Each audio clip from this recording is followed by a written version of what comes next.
Welcome, wanderer of the waking world. Lay down your thoughts and step softly into the realm between dreaming and remembering. Tonight's story weaves together two seekers of the soul, Carl Gustav Jung, the cartographer of the collective unconscious, and Marie-Louise von Franz, the keeper of fairy tales and alchemical wisdom. Together and apart, they illuminated the ancient patterns hidden within stories, showing how myths and symbols carry the deep structure of the psyche itself. As you settle into bed, let the rhythm of my voice carry you closer to sleep, one idea at a time. Relax as we explore how these two minds approach the language of symbols, one seeing the vast territories of the collective unconscious and its archetypal inhabitants, the other discovering how fairy tales distill these same patterns into their purest, most accessible forms.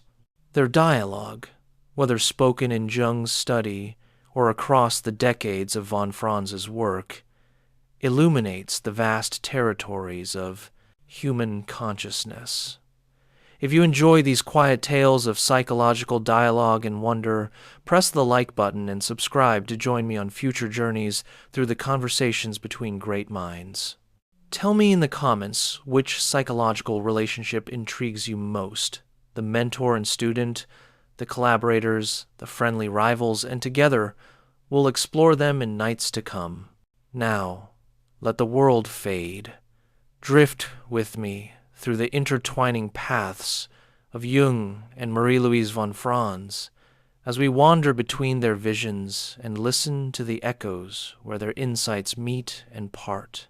In the spring of 1933, when Europe trembled on the edge of darkness and the old certainties were crumbling like ancient walls, Carl Gustav Jung was already 58 years old. His break with Freud lay nearly 2 decades behind him, and he had spent those years descending into his own psyche, confronting what he would come to call the collective unconscious. He had emerged from his confrontation with the unconscious with a new language for the soul, speaking of archetypes and anima and shadow, of the self that transcends the ego and the individuation process that calls each person toward wholeness. Yet for all the power of his vision, Jung's ideas remained sprawling, sometimes contradictory, always hovering at the edge of mysticism and science, never quite settling into systematic clarity.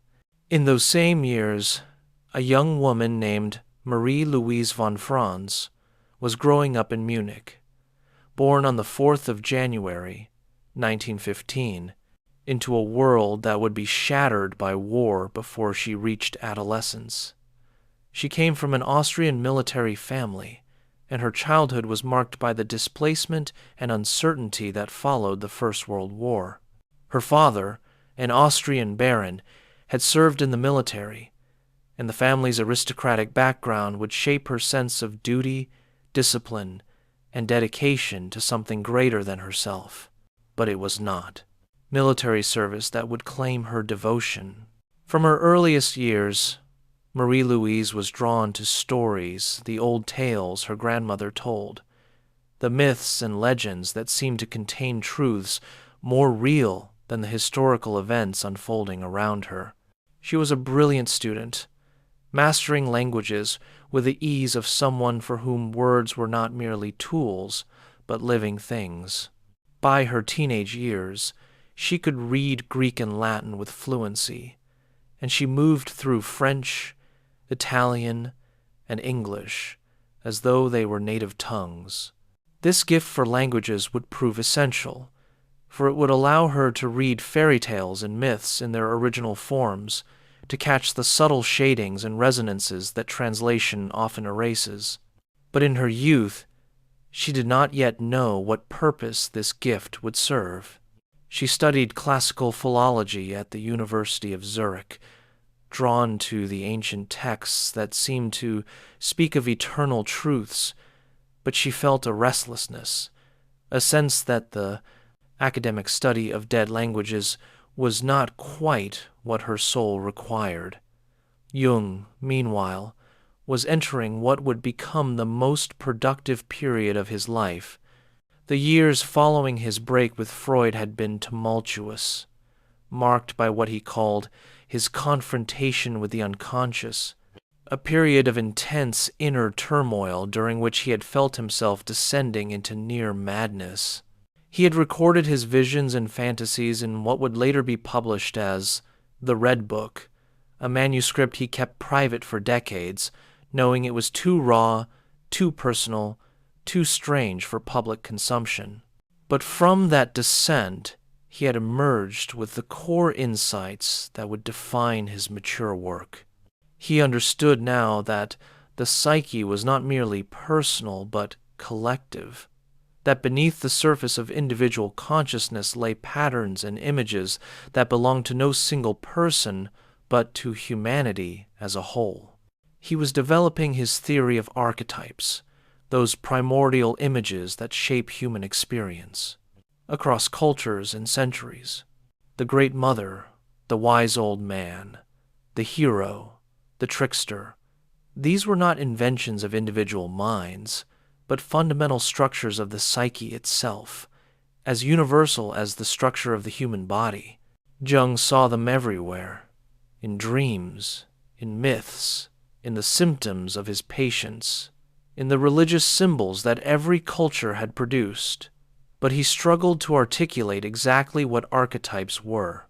Were they inherited mental structures, patterns of behavior, nodal points in the collective unconscious, images that arose spontaneously from the deep psyche? He used all these descriptions and more, and his followers were often left to puzzle out what he meant. In 1933, Marie-Louise von Franz was 18 years old and studying at the University of Zurich.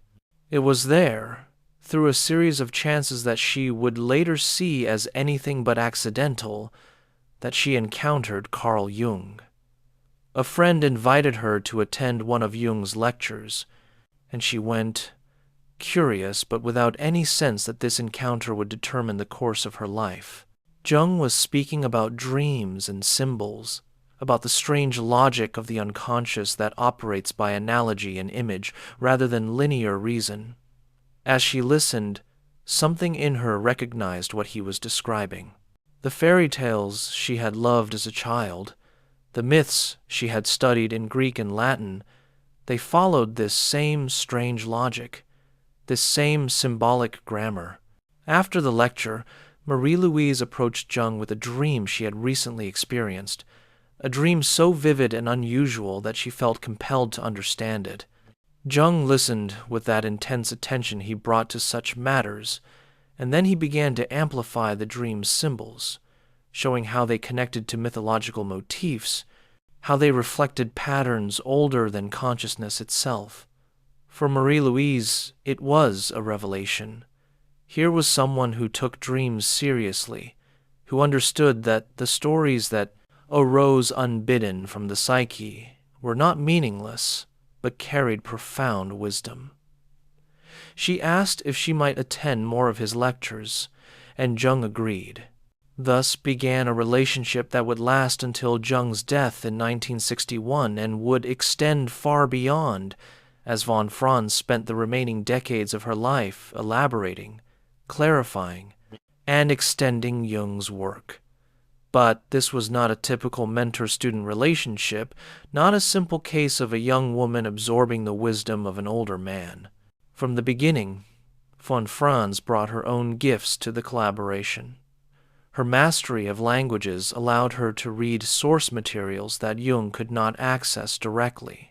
Her rigorous training in classical philology gave her a scholarly precision that Jung, for all his brilliance, sometimes lacked.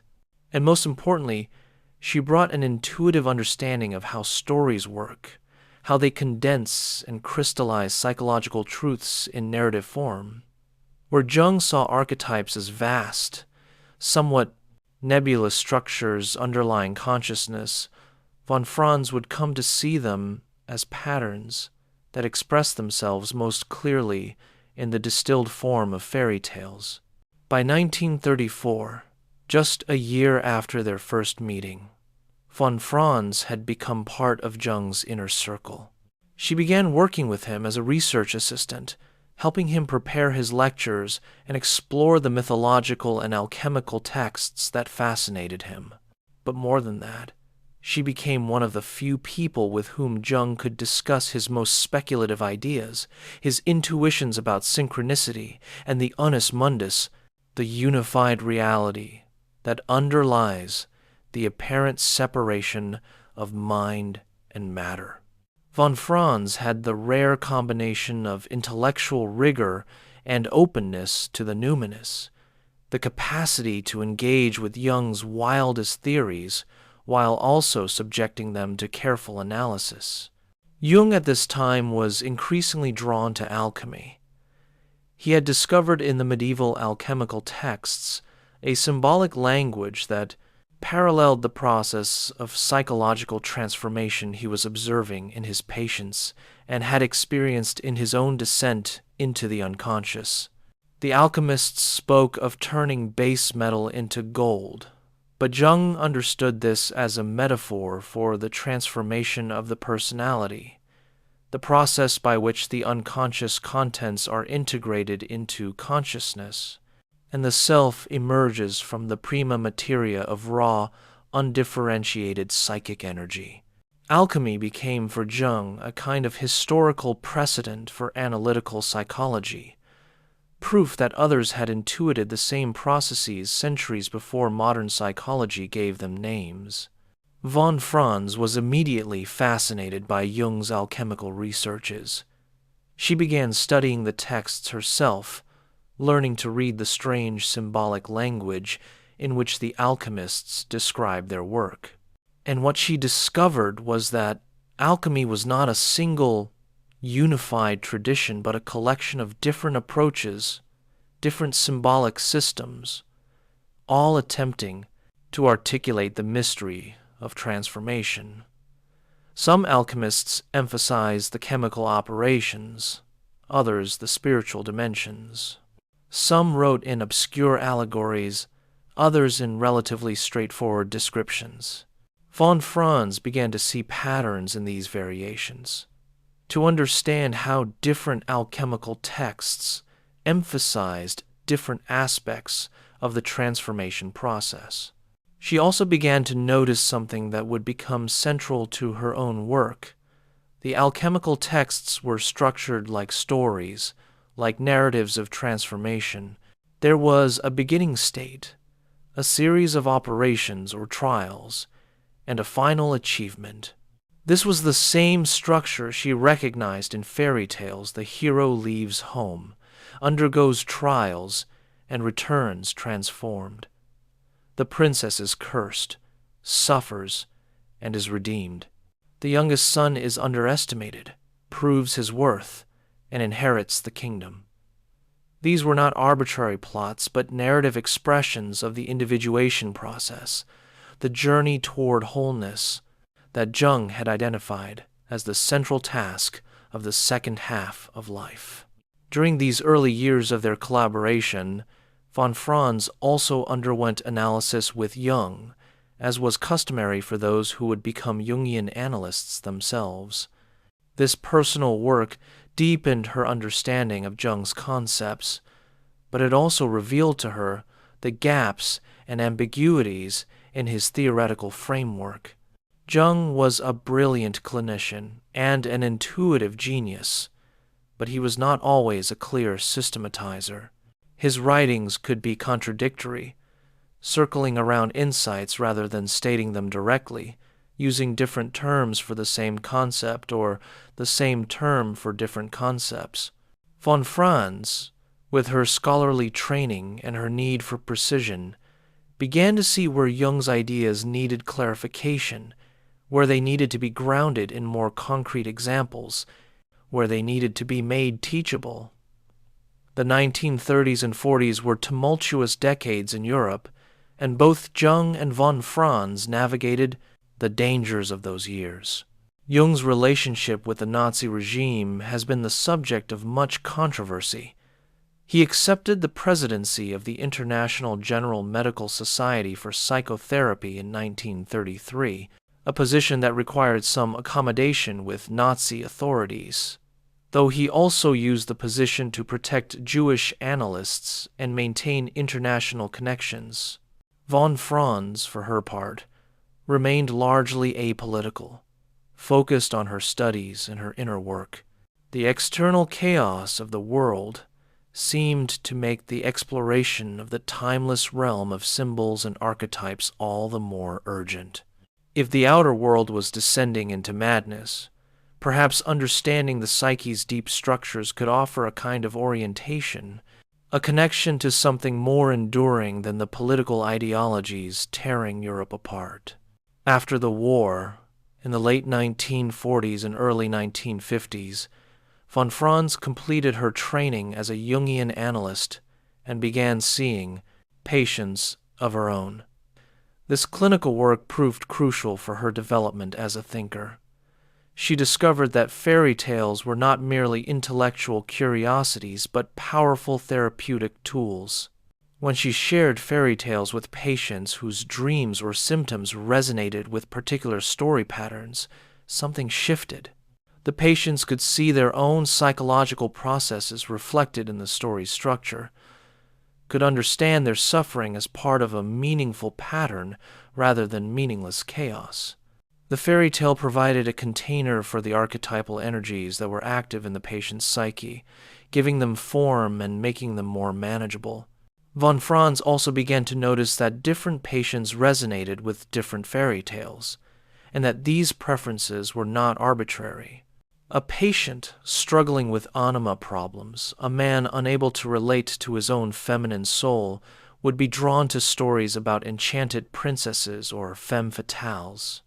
A woman wrestling with her relationship to power and assertiveness might resonate with tales of warrior women or clever girls who outwit giants.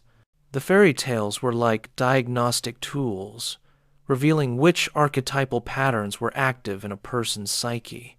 This insight would become one of von Franz's major contributions.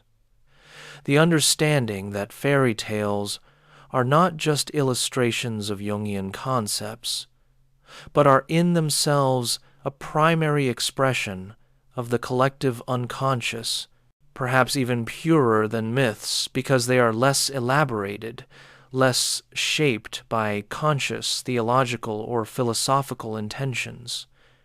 Jung was delighted with von Franz's work on fairy tales. He had always recognized their psychological significance, but he had not studied them systematically. Myths had been his primary source material for understanding archetypal patterns, the myths of Greece and Rome, the ancient Near East, India, the Norse traditions. These were grand, elaborate narratives, often with multiple versions and layers of meaning. Fairy tales, by contrast, were simpler, more skeletal. They presented archetypal situations in their most reduced form, without the embellishments that myths accumulated over centuries of retelling. Von Franz showed Jung that this simplicity was precisely what made fairy tales so valuable for psychological analysis. They were like X-rays of the psyche, revealing the bare bones of the archetypal structures that myths clothed in cultural particularity. In 1951, Jung published Ion, one of his major works on the structure of the self and the symbolism of Christ as a manifestation of the self archetype. Von Franz was heavily involved in the research for this book, tracking down alchemical and Gnostic references, helping Jung articulate his controversial notion that the Christian symbol system was incomplete and needed to be supplemented by its shadow. Around the same time, von Franz was beginning to formulate her own major work, though it would not be published until much later. She was collecting fairy tales from around the world and analyzing them according to Jungian principles, but also according to her own emerging understanding of how archetypal patterns manifest in narrative form. One of the key differences between Jung and von Franz was beginning to emerge during this period.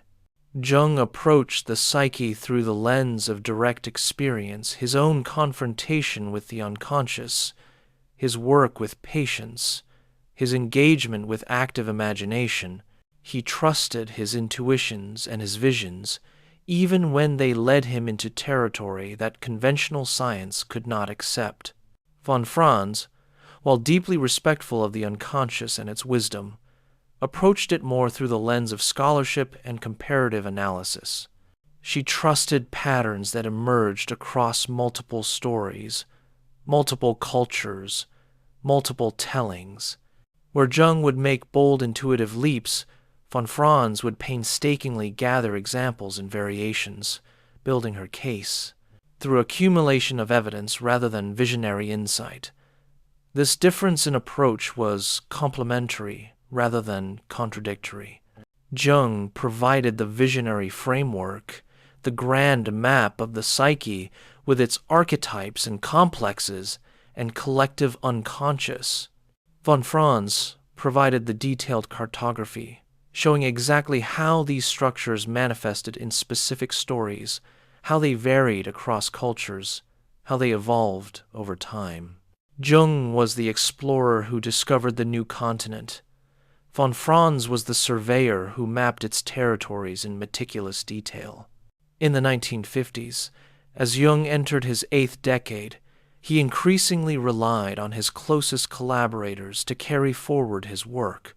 He was writing his memoirs, reflecting on his life's journey, and preparing his final major works.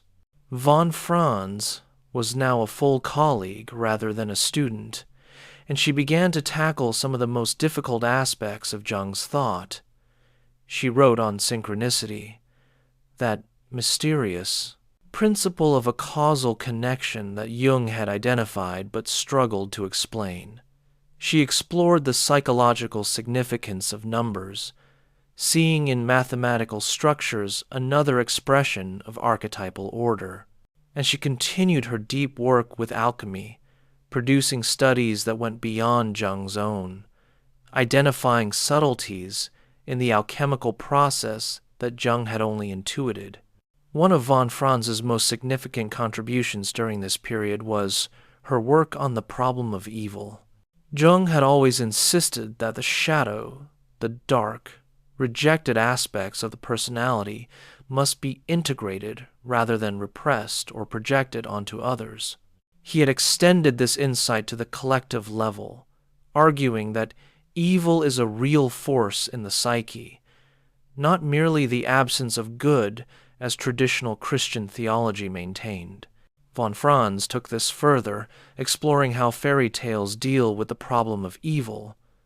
She noticed that in many tales, evil figures, the witch, the giant, the dragon cannot simply be defeated by external force. The hero must often undergo a transformation, must integrate something of the dark power, must find a way to relate to evil rather than simply destroying it. This insight paralleled Jung's clinical observation that psychological health requires acknowledging one's own capacity for darkness, not just cultivating virtue. When Jung died in 1961, von Franz was 46 years old, at the height of her intellectual powers. She had spent 28 years in close collaboration with him, and his death marked both an ending and a beginning. The ending was personal and profound. Jung had been not just a mentor, but a kind of spiritual father, the person who had given meaning and direction to her life.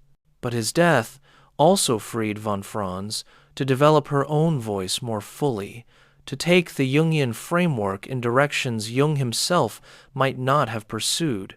In the years following Jung's death, von Franz became one of the most important interpreters and developers of Jungian psychology.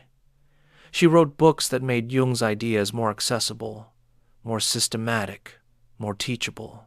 Her works on fairy tales, particularly The Interpretation of Fairy Tales, published in 1970, and The Feminine in Fairy Tales, published in 1972, became classics. showing generations of analysts and scholars how to read stories psychologically. She also continued Jung's work on alchemy, producing Aurora Consurgens, a detailed study of a 13th century alchemical manuscript that Jung had begun analyzing but not completed. Her work on this text demonstrated her extraordinary ability to read alchemical symbolism, showing how the manuscript described a process of psychological transformation using the language of chemical operations. Von Franz also developed Jung's concept of the inferior function, the least developed aspect of the personality that remains largely unconscious and becomes a gateway to the unconscious in the second half of life. She showed how fairy tales often depict the journey of integrating the inferior function, how the practical, earthbound hero must learn to value the imaginative, how the intellectual must discover feeling, how the intuitive must develop sensation. This work made Jung's typology more dynamic, showing it not as a static classification system, but as a map of potential development. But perhaps von Franz's most distinctive contribution was her insistence on the absolute precision of symbolic language. Jung had sometimes treated symbols as fluid, multivalent, capable of meaning many things simultaneously. Von Franz, while acknowledging the multiple layers of symbolic meaning, insisted that in any given context, a symbol has a specific, discernible meaning that can be determined through careful analysis. A bird in a dream might generally represent the realm of spirit and thought, but in a particular dream, by a particular dreamer at a particular moment in analysis, the bird means something precise. This precision can be discovered by examining the dream's context, the dreamer's associations, and the bird's behavior in the dream. Comparing the dream symbol to parallel symbols in fairy tales and myths allows the analyst to see which specific nuance of the archetype is active. This methodological rigor made von Franz an extraordinary teacher. Students who studied with her learned not just Jungian theory, but a discipline of attention, a way of reading symbols that required patience, scholarship, and respect for the unconscious's own language. She taught analysts to trust that the unconscious knew what it was doing, that its symbols were not arbitrary, but precisely tailored to the individual's needs. The task of analysis was not to impose meaning on the symbols, but to discover the meaning they already contained. Von Franz lived until 1998, dying at the age of 83. In her later years, she continued to write and teach, exploring increasingly esoteric aspects of Jungian thought. She wrote on the problem of time, on the psychological meaning of matter, on the relationship between psyche and cosmos.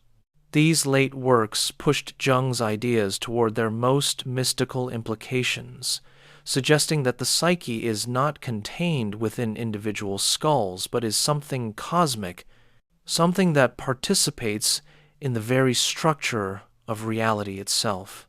This was Jung's vision as well, particularly in his late work on synchronicity and the unus mundus, but von Franz articulated it with a clarity and systematic rigor that Jung had not achieved. Throughout her long career, von Franz maintained a distinctive relationship to Jung's legacy. She was not simply a disciple who repeated the master's teachings, nor was she a rebel who defined herself by breaking away. Instead, she was something rarer, a true collaborator who understood Jung's vision so deeply that she could extend it faithfully while also developing her own distinctive contributions. She clarified Jung's ambiguities, grounded his visionary insights in concrete textual analysis, and showed how his psychological concepts manifested in the narrative structures of fairy tales. In doing so, she made Jungian psychology more teachable, more applicable, more able to be passed on to future generations. Now let us turn from biography to a deeper exploration of how these two minds approach the mysteries of the psyche, and how their different perspectives illuminate the same underlying realities. Carl Jung's entry point into psychology was through the individual, the particular patient sitting across from him, describing symptoms and dreams and memories. From these individual encounters, he gradually discerned patterns, recurring motifs that seemed to transcend personal experience. Marie-Louise von Franz's entry point was almost the opposite.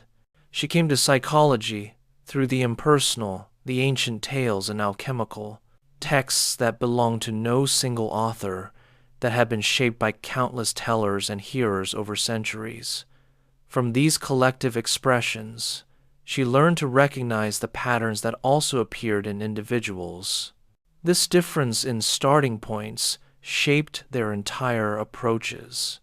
Jung worked inductively, building his theory of archetypes from the ground up, noticing that his patients dreamed of figures they had never encountered in their conscious lives, that their fantasies contained mythological motifs they could not have learned.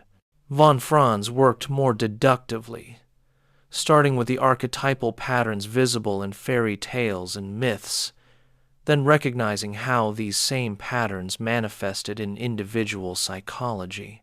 Both arrived at the same core insight that the psyche has a collective dimension, that we share psychological structures with all humanity, but they travel different roads to reach that understanding. For Jung, the archetype was first and foremost a living experience, an encounter with something numinous and overwhelming. When he described the archetypes of the Great Mother or the wise old man, he was describing forces he had felt in his own confrontation with the unconscious, powers that had threatened to overwhelm his ego. The archetype was dangerous, fascinating, terrible, holy. It demanded respect and could not be reduced to mere concept or category. Jung's writings on archetypes always carry this sense of awe, this feeling that he is describing something vast and only partly comprehensible. Von Franz, while she certainly recognized the numinous power of archetypes, approached them also as structures that could be studied, compared, classified. She would gather dozens of variants of a fairy tale motif, all the stories in which a princess is cursed to sleep, or a youngest son sets out to seek his fortune, or an animal helper guides the hero, and from this comparative study, she would discern the essential pattern. She would notice that, in some versions, the princess is awakened by a kiss, in others, by the passage of time, in still others, by the hero's tears. These variations were not arbitrary, but reflected different psychological situations, different aspects of the anima constellation, different stages of the individuation process. This comparative method allowed von Franz to achieve a precision about archetypal patterns that Jung's more intuitive approach sometimes lacked.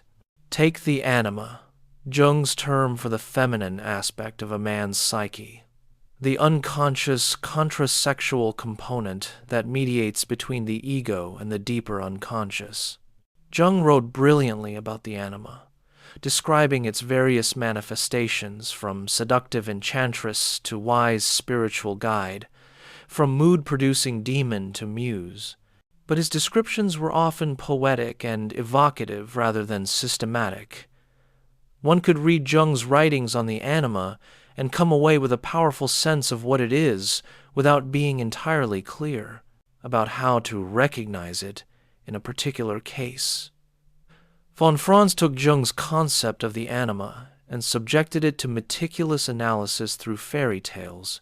She showed how different types of anima figures appear in different kinds of stories, and how each type corresponds to a different stage or aspect of a man's psychological development. The captive princess locked in a tower represents an anima that is imprisoned by a negative mother complex or a rigid overly rational attitude.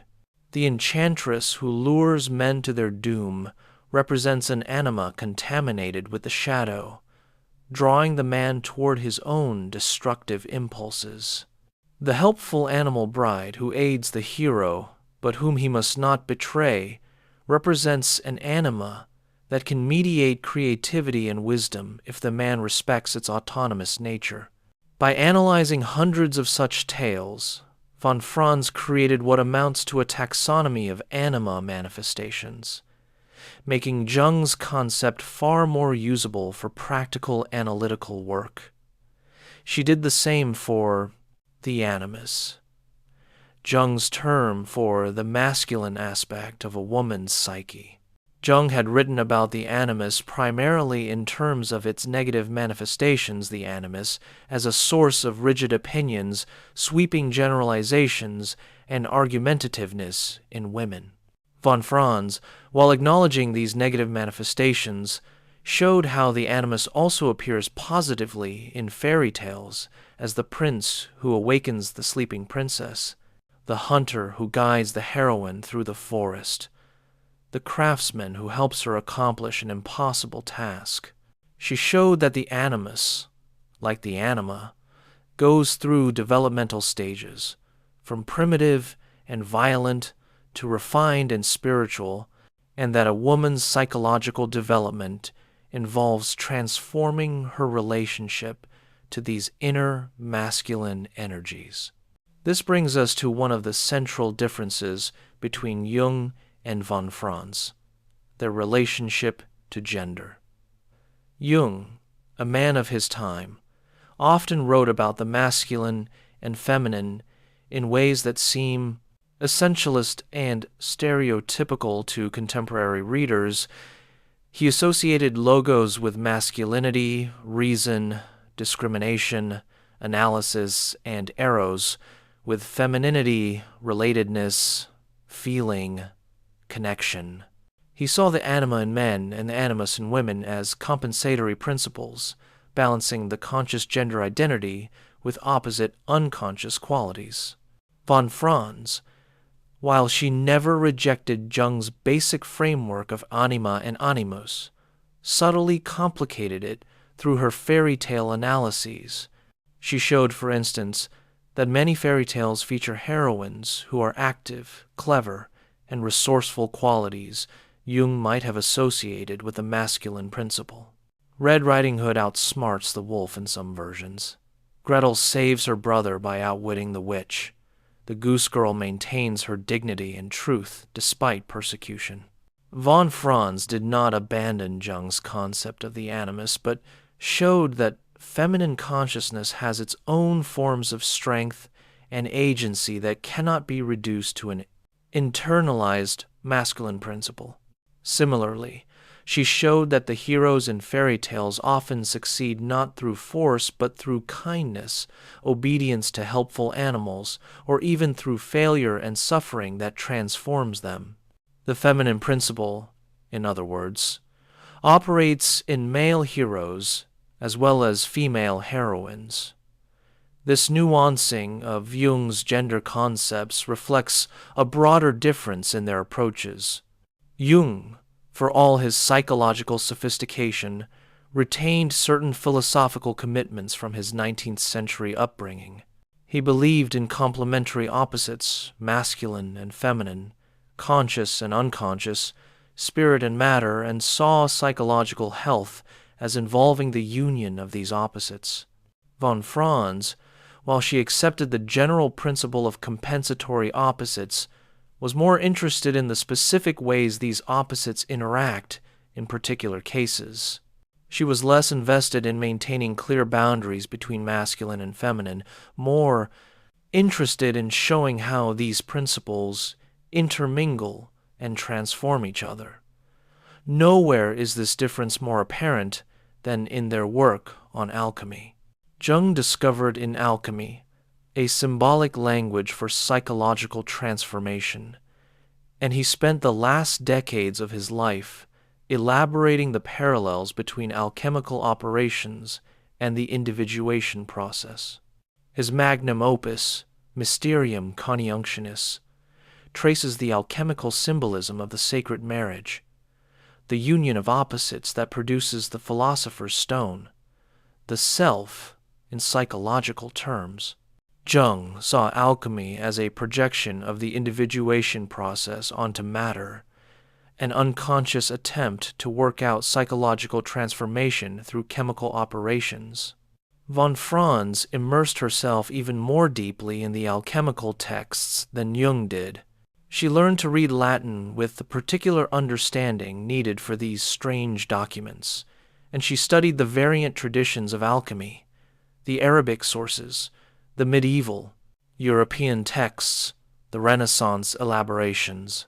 What she discovered was that alchemy was not a single, unified symbolic system, but a collection of related approaches, and that different alchemists emphasized different aspects of the transformation process. Some alchemical texts focus on the negretto, the blackening, the initial state of dissolution and chaos that precedes transformation. These texts describe in detail the suffering and death of the prima materia, the raw substance that must be broken down before it can be reconstituted in a higher form. Von Franz connected this to the initial stages of individuation, when the ego's defenses break down and the person is confronted with previously unconscious contents, often experienced as depression, meaninglessness, or the dark night of the soul. Other alchemical texts emphasize the coniunctio, the sacred marriage of opposites, sun and moon, king and queen, sulfur and mercury. These texts describe how the masculine and feminine principles must unite to produce the divine child, the transformed substance that is both and neither of the original elements. Von Franz showed how this symbolism appears in fairy tales as the marriage of the hero and heroine, but she also noted that the fairy tale marriage is often not the end of the story. In many tales, the couple must undergo further trials after their marriage, suggesting that the integration of opposites is not a single event, but an ongoing process. Still, other alchemical texts focus on specific operations: calcination, dissolution, separation, conjunction, fermentation, distillation, coagulation. Von Franz studied how each of these operations corresponds to a particular psychological process. Calcination, the burning away of impurities through fire, corresponds to the ego's encounter with affect and passion that burns away pretense. Dissolution, the liquefying of solid substances, corresponds to the melting of rigid attitudes through the flow of unconscious contents. Separation, the sorting of the dissolved material into its components, corresponds to the discrimination of different psychological contents that were previously confused. Through this detailed study of alchemical operations, von Franz developed a more fine-grained understanding of the individuation process than Jung had articulated. She showed that individuation is not simply a general movement toward wholeness, but involves specific operations, specific types of psychological work that happen in a certain sequence, though not necessarily in a rigid order. This made Jung's concept of individuation more practical, more applicable to the actual work of analysis, where analyst and patient struggle to understand what is happening in the psyche at any given moment. Von Franz also extended Jung's work on alchemical symbolism into areas he had not fully explored. She became particularly interested in the alchemical symbolism of numbers. The alchemists spoke of the one, that becomes two, that becomes three, that produces the four, a formula that sounds mystical and obscure, but that von Franz showed corresponds to psychological development. The one is the original unity of unconscious existence, the infant's undifferentiated state before the ego has separated from the self. The two emerges when consciousness differentiates itself from the unconscious, creating the fundamental split between subject and object, I and not I. The three arises when a mediating function emerges to connect conscious and unconscious. This might be the anima or animus, or it might be the symbol-forming function of the psyche that creates images bridging inner and outer worlds. The four represents completeness, the mandala structure that Jung identified as a symbol of the self in its wholeness. But von Franz did not stop with the symbolic meaning of numbers up to 4. She studied the psychological significance of higher numbers as well, showing how 5 represents the quintessence, the subtle essence that transcends the 4 elements, corresponding to the experience of the self as something beyond the quaternity of ego consciousness. 6 represents harmony and balance, but also the potential for stagnation. 7 appears again and again in fairy tales and myths as the number of transformation, 7 dwarves, 7 ravens, 7 leagues, 7 years. Von Franz showed that 7 represents a complete cycle of development, the time required for a psychological content to be fully integrated. This work on number symbolism connected to another area where von Franz extended Jung's thought: synchronicity. Jung had coined this term to describe meaningful coincidences that could not be explained by causality, events linked by meaning rather than cause and effect. His classic example was a patient who was describing a dream about a golden scarab when an actual scarab beetle appeared at his window, a nearly miraculous occurrence that broke through the peopled patient's rigid rationalism and opened her to the reality of the unconscious. Jung had struggled to explain synchronicity in theoretical terms. He suggested it involved the activation of an archetype that somehow affected both psyche and matter, creating a moment when the usual separation between inner and outer collapsed. He connected it to the concept of the unus mundus, the unified reality that underlies the apparent duality of mind and matter, a medieval philosophical concept he resurrected to explain how psyche and cosmos could interact directly. Von Franz was fascinated by synchronicity and became one of its most sophisticated interpreters. She connected it to her work on number symbolism, suggesting that numbers represent archetypes of order that structure both psyche and matter. When a synchronicity occurs, she argued, an archetype is activated that manifests simultaneously in the psychological realm and the physical realm, creating a correspondence between inner and outer events. The archetype serves as an ordering principle for both domains. She also emphasized that synchronicities tend to occur at critical moments in psychological development, particularly when the individuation process is activated. It is as if the self, the archetype of wholeness, reaches out to guide the person through meaningful coincidences, through messages from the external world that mirror internal psychological needs. A person struggling with a decision might randomly encounter a book or meet a stranger who provides just the insight needed. Someone at a crossroads might notice a pattern of events that seems to point in a particular direction. Von Franz saw these synchronicities not as magic or supernatural intervention, but as manifestations of the psyche's connection to the larger order of reality. She took this idea even further, suggesting that the psyche itself exists at the boundary between time and eternity. In the collective unconscious, she argued, linear time does not exist. The archetypes are eternal patterns, always present, not subject to temporal succession. When an archetype is activated in an individual psyche, it brings with it a timeless quality, a sense of connection to something eternal. This is why archetypal experiences feel so significant, so laden with meaning. They are moments when eternity breaks into time, when the eternal patterns of the psyche manifest in temporal existence. This idea connects to what many consider von Franz's most profound contribution, her understanding of how fairy tales operate as expressions of the collective unconscious. Jung had recognized that fairy tales contained archetypal material, but he had not studied them systematically. He preferred myths, which are more elaborate and culturally specific. Von Franz showed that fairy tales are in many ways superior to myths for psychological purposes, precisely because they are less elaborate. Myths, von Franz argued, have been shaped by conscious cultural and religious intentions.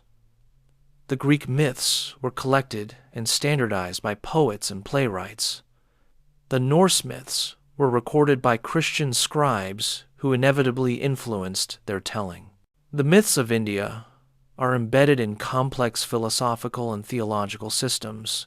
All of this conscious elaboration makes myths rich and fascinating, but it also obscures the pure archetypal patterns with layers of cultural interpretation. Fairy tales, by contrast, have been transmitted orally by illiterate peasants who told them for entertainment without any theological or philosophical agenda. No single author claimed them, no priesthood regulated their telling. They evolved through countless retellings, and in this evolution, extraneous details tended to fall away, while essential patterns were preserved. The result is a narrative stripped down to its psychological essence, showing archetypal patterns in their purest form. Consider the difference between the Greek myth of Eros and Psyche and the fairy tale of Beauty and the Beast.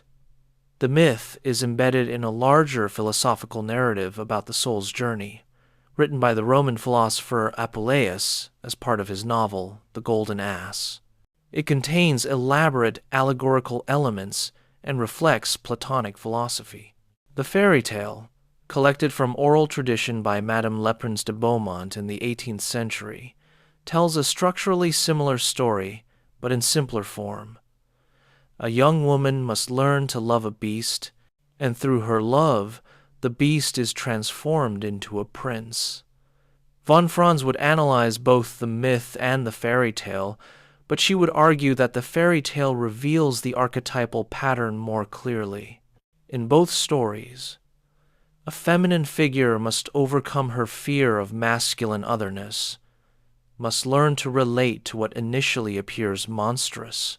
This represents a woman's encounter with the animus, the masculine principle in her own psyche that initially appears alien and frightening, but that, when accepted and related to consciously, becomes a source of strength and guidance.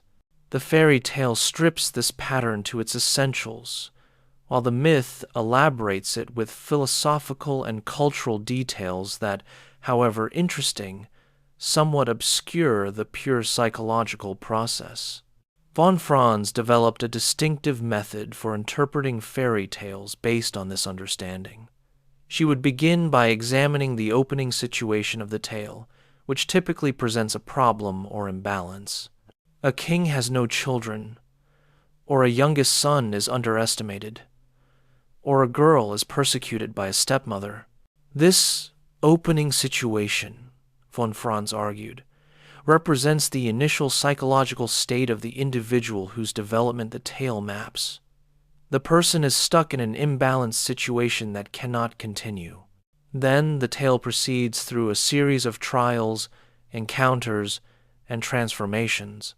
The protagonist meets helpful and harmful figures, undergoes ordeals, receives magical assistance, fails, and tries again.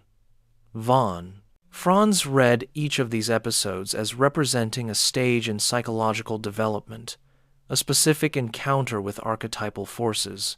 The witch who tests the hero represents the negative mother, the devouring aspect of the unconscious that threatens to consume the ego. The wise old man who gives advice represents the archetype of the spirit, the principle of meaning and reflection that guides individuation. The helpful animals represent instinctual wisdom, the intelligence of nature that consciousness tends to forget. Finally, the tale concludes with a resolution, typically a marriage, the recovery of something lost, or the achievement of a kingdom. Von Franz understood these endings as symbolic representations of psychic wholeness, the achievement of a new level of integration. But she was careful to note that the ending of the fairy tale represents the completion of one cycle of development, not the end of all psychological work. A person might live through the pattern of one fairy tale in their youth, another in midlife, still another in old age. The archetypes are eternal patterns that can be activated again and again throughout the life cycle. This approach to fairy tales gave von Franz a powerful tool for understanding individual psychology. When a patient's dreams or symptoms resonated with a particular fairy tale, the tale could serve as a map of the psychological territory the patient was navigating.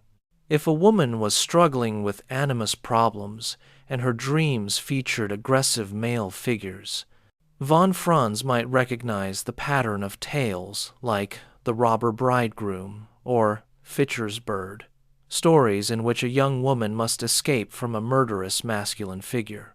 By understanding the full pattern of the tale, von Franz could anticipate what psychological work would be necessary. The woman would need to trust her instincts, find allies in her own psyche, and escape from the deadly animus before she could encounter its positive aspects. Or if a man was depressed and stuck, unable to move forward in life, and his dreams featured images of being asleep or frozen, von Franz might recognize the pattern of the Sleeping Beauty tale, but with the man in the princess's role, suggesting that his own feeling function, his connection to eros and relationship, had been put to sleep by an overly rational or ambitious attitude.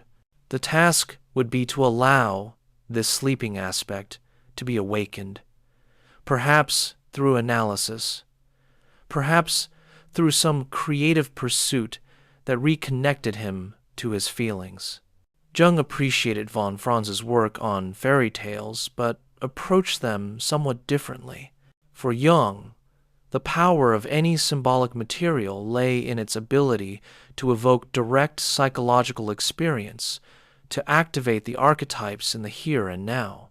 He was less interested in the systematic comparison of tale variants, and more interested in the immediate psychological resonance of a particular image or motif. When he analyzed a fairy tale, he tended to focus on key symbols and their amplification, connecting them to mythological parallels, alchemical imagery, and religious symbolism from various traditions, rather than analyzing the tale's entire narrative structure. This difference reflects their different therapeutic approaches as well. Jung's method of active imagination encouraged patients to engage directly with unconscious figures, to enter into dialogue with them, to allow fantasies to unfold spontaneously. He trusted the spontaneous productions of the psyche and guided patients to do the same. Von Franz certainly used active imagination in her analytical work, but she placed more emphasis on understanding the objective patterns within which individual experiences occurred. She wanted patients to recognize that what they were experiencing was not just personal but archetypal, that others had traveled this territory before and left maps in the form of fairy tales and myths. Another area where von Franz significantly developed Jung's work was the concept of the shadow. Jung had identified the shadow as the personal unconscious contents that the ego rejects and represses the qualities we do not want to admit in ourselves, the aspects of our personality that conflict with our self-image. He emphasized that these rejected contents do not disappear but remain active in the unconscious, often projected onto others whom we then react to with disproportionate emotion. Von Franz explored how the shadow appears in fairy tales, and she identified patterns that clarified Jung's concept. In many tales, the protagonist has a shadow, double the heroine has an evil stepsister, the hero has brothers who betray him. These figures represent split-off aspects of the protagonist's own personality. Von Franz showed that individuation requires acknowledging kinship with these shadow figures, recognizing that the evil sister represents a potential in oneself, not just an external enemy. But von Franz also noticed that fairy tales contain shadow figures that cannot be integrated in any simple way. The witch who bakes children in her oven, the giant who devours humans, the devil who buys souls. These figures represent a level of evil that transcends the personal shadow. They represent what Jung called the archetypal shadow, the evil that belongs to the collective psyche, the capacity for destruction and cruelty that is part of the human condition itself. How should consciousness relate to this archetypal shadow? Jung had wrestled with this question, particularly in his late work on the nature of evil. Traditional Christian theology treats evil as privatio boni, the mere absence of good, but Jung insisted evil is a positive force, as real as good. He shocked many of his followers by suggesting that the God image itself must be understood as containing evil, that the wrathful Old Testament God who destroys cities and afflicts Job represents a truth about the divine that Christianity has tried to repress. Von Franz explored this problem through fairy tales and found that they offer a nuanced understanding of evil. Some tales show evil being destroyed, the witch is burned, the giant is killed, the devil is outwitted. These represent the legitimate defensive action consciousness must sometimes take against destructive unconscious forces, but other tales show a more complex resolution. In some stories, the monstrous figure is transformed through love or sacrifice. In others, the hero must make a pact with dark powers, using them for a time while remaining aware of their danger. In still others, evil is contained or bound rather than eliminated, suggesting that archetypal evil cannot be destroyed, but must be continually confronted and constrained by consciousness. Von Franz developed from these tale patterns a sophisticated understanding of how to work therapeutically with the archetypal shadow. She taught that when a patient encounters evil impulses or fantasies, sadistic wishes, destructive rage, pleasure in others' suffering, the analyst must help the patient neither to act them out nor to simply repress them again. Instead, the task is to acknowledge these contents, to understand where they come from psychologically, and to find ways to relate to their energy without being possessed by them. The fairy tale patterns provide models for this work, showing how consciousness can engage with darkness without being destroyed by it. This brings us to perhaps the most fundamental question in comparing Jung and von Franz. What is the nature of the archetypes themselves? Jung wrestled with this question throughout his career and never arrived at a fully consistent answer. Sometimes he described archetypes as inherited structures in the psyche, akin to the body's organs. Sometimes he spoke of them as primordial images, typical patterns of imagination that recur across cultures. Sometimes he suggested they were unknowable in themselves and could only be inferred from their effects. In his late work, particularly his writings on synchronicity and the annus mundus, he began to suggest that archetypes were not merely psychological but also cosmic, ordering principles that structured both psyche and matter. Von Franz grappled with the same question from her own perspective. Her extensive work with fairy tales convinced her that archetypes are indeed objective structures, not just recurring patterns projected by individuals or cultures. The same motifs appear in tales from cultures that had no contact with each other, The Cinderella pattern appears in variants from Europe, Asia, Africa, and the Americas. The hero's journey, the helpful animal, the magical flight, the impossible task, these appear universally, suggesting they reflect something fundamental about human psychology. But von Franz went beyond simply asserting the reality of archetypes as psychological structures. She became convinced, particularly in her later work, that archetypes are also mathematical and cosmological principles. She was influenced by the physicist Wolfgang Pauli, with whom Jung had corresponded about the nature of synchronicity. Pauli suggested that the archetypes were psychoid, neither purely psychological nor purely physical, but rather underlying patterns that manifest in both domains.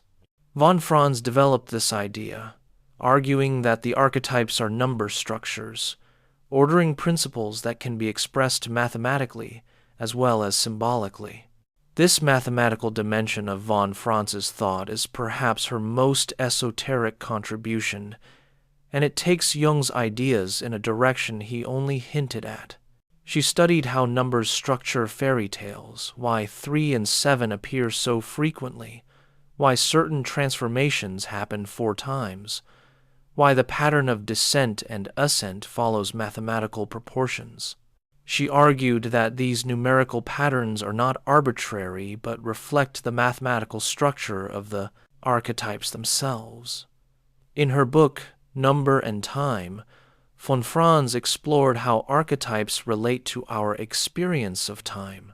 She argued that the archetype of the self, the central archetype representing wholeness, is experienced outside of linear time. When a person has a genuine encounter with the self in a powerful dream, a synchronistic event, or a moment of spiritual insight, time seems to stop or expand. Past, present, and future merge into a sense of eternal presence. Von Franz suggested this is because the archetypes themselves exist in a timeless dimension, and when they are activated in individual consciousness, they bring this timelessness with them.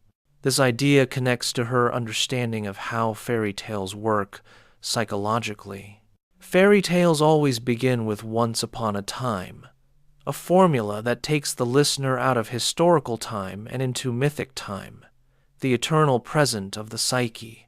The events in fairy tales do not happen in chronological sequence the way historical events do. Instead, they follow a psychological logic, an inner necessity where each event flows from the previous one according to the laws of symbolic transformation rather than physical causality. Von Franz argued that this mythic temporality is actually closer to how the psyche itself experiences time. The unconscious does not distinguish between past and future. In dreams, memories from childhood appear alongside anticipations of the future. Deceased relatives speak as though still living. Mythic and historical figures intermingle. Consciousness, by contrast, depends on linear time, on the ability to distinguish before and after, past and future. Von Franz suggested that individuation involves learning to navigate between these two temporal modes, the timeless, circular time of the unconscious, and the linear, progressive time of consciousness. Fairy tales model this navigation. They happen in mythic time, but guide the hero toward a resolution that reestablishes temporal order. The spell is broken, the wedding happens, the kingdom is restored, and we imagine the characters living forward into historical time again. Jung had also been preoccupied with the question of time, particularly in his late work. He had noticed that archetypal events seem to cluster in time, that when a person is undergoing a major psychological transformation, synchronicities tend to multiply. It is as if the activation of an archetype creates a field of meaning that affects the flow of events, drawing relevant experiences together. but Jung had not worked out the implications of this observation systematically. Von Franz, with her more methodical approach and her background in mathematics and physics, attempted to develop a theory of how archetypes structure time itself. She suggested that archetypes function like attractors in chaos theory, nodal points toward which psychological development tends. When an archetype is activated, it draws events and experiences into a pattern, creating moments of kairos, qualitative time rich with meaning, as opposed to chronos, the mere succession of empty moments. A person experiencing the activation of the self might find that meaningful dreams, synchronistic events, creative insights, and significant encounters all cluster together in a brief period, as though time itself had become more dense, more charged with psychological significance. This is highly speculative territory, and von Franz knew it. She was pushing Jung's ideas to their metaphysical limits, suggesting that psyche and cosmos are not separate realms but different aspects of a unified reality. This was Jung's intuition too, especially in his concept of the unus mundus, but he had been more cautious about articulating it. Von Franz, writing after Jung's death and addressing readers already familiar with Jungian ideas, felt freer to explore these metaphysical implications. Yet for all her theoretical sophistication, von Franz never lost sight of the practical, therapeutic dimension of psychological work. Her fairy tale analyses were not mere intellectual exercises, but tools for helping actual patients with actual suffering. She understood that psychological symptoms, anxiety, depression, obsession, relationship difficulties arise when the ego becomes dissociated from the larger patterns of the self, when individual consciousness loses its connection to the archetypal dimensions of experience. Fairy tales, in von Franz's therapeutic work, served to reconnect the suffering individual to these larger patterns. When a patient recognized their own story reflected in a fairy tale, something shifted. The suffering ceased to feel meaningless or arbitrary. It became part of a pattern, a necessary stage in a journey of transformation. The patient could see that others had traveled this path, that the tale had already mapped the territory, that there were resources and helpers available, that an outcome was possible, even if not yet visible. This therapeutic use of fairy tales reflects a key difference between Jung and von Franz in their understanding of healing. Jung saw healing as coming through the activation of the self, the archetypal principle of wholeness that compensates the ego's one-sidedness and guides the individuation process. When the self appears in dreams or active imagination, often as a mandala, a divine child, a wise figure, or a symbol of totality, the patient experiences an influx of meaning and energy that makes healing possible. Jung trusted this spontaneous activity of the psyche and oriented his therapeutic work toward creating conditions for it to occur. Von Franz also understood healing in terms of the self's activation, but she placed more emphasis on understanding the specific pattern through which healing would occur. Not every patient's individuation follows the same path. Some must descend into the unconscious before they can ascend. Others must first establish ego strength before any descent is possible.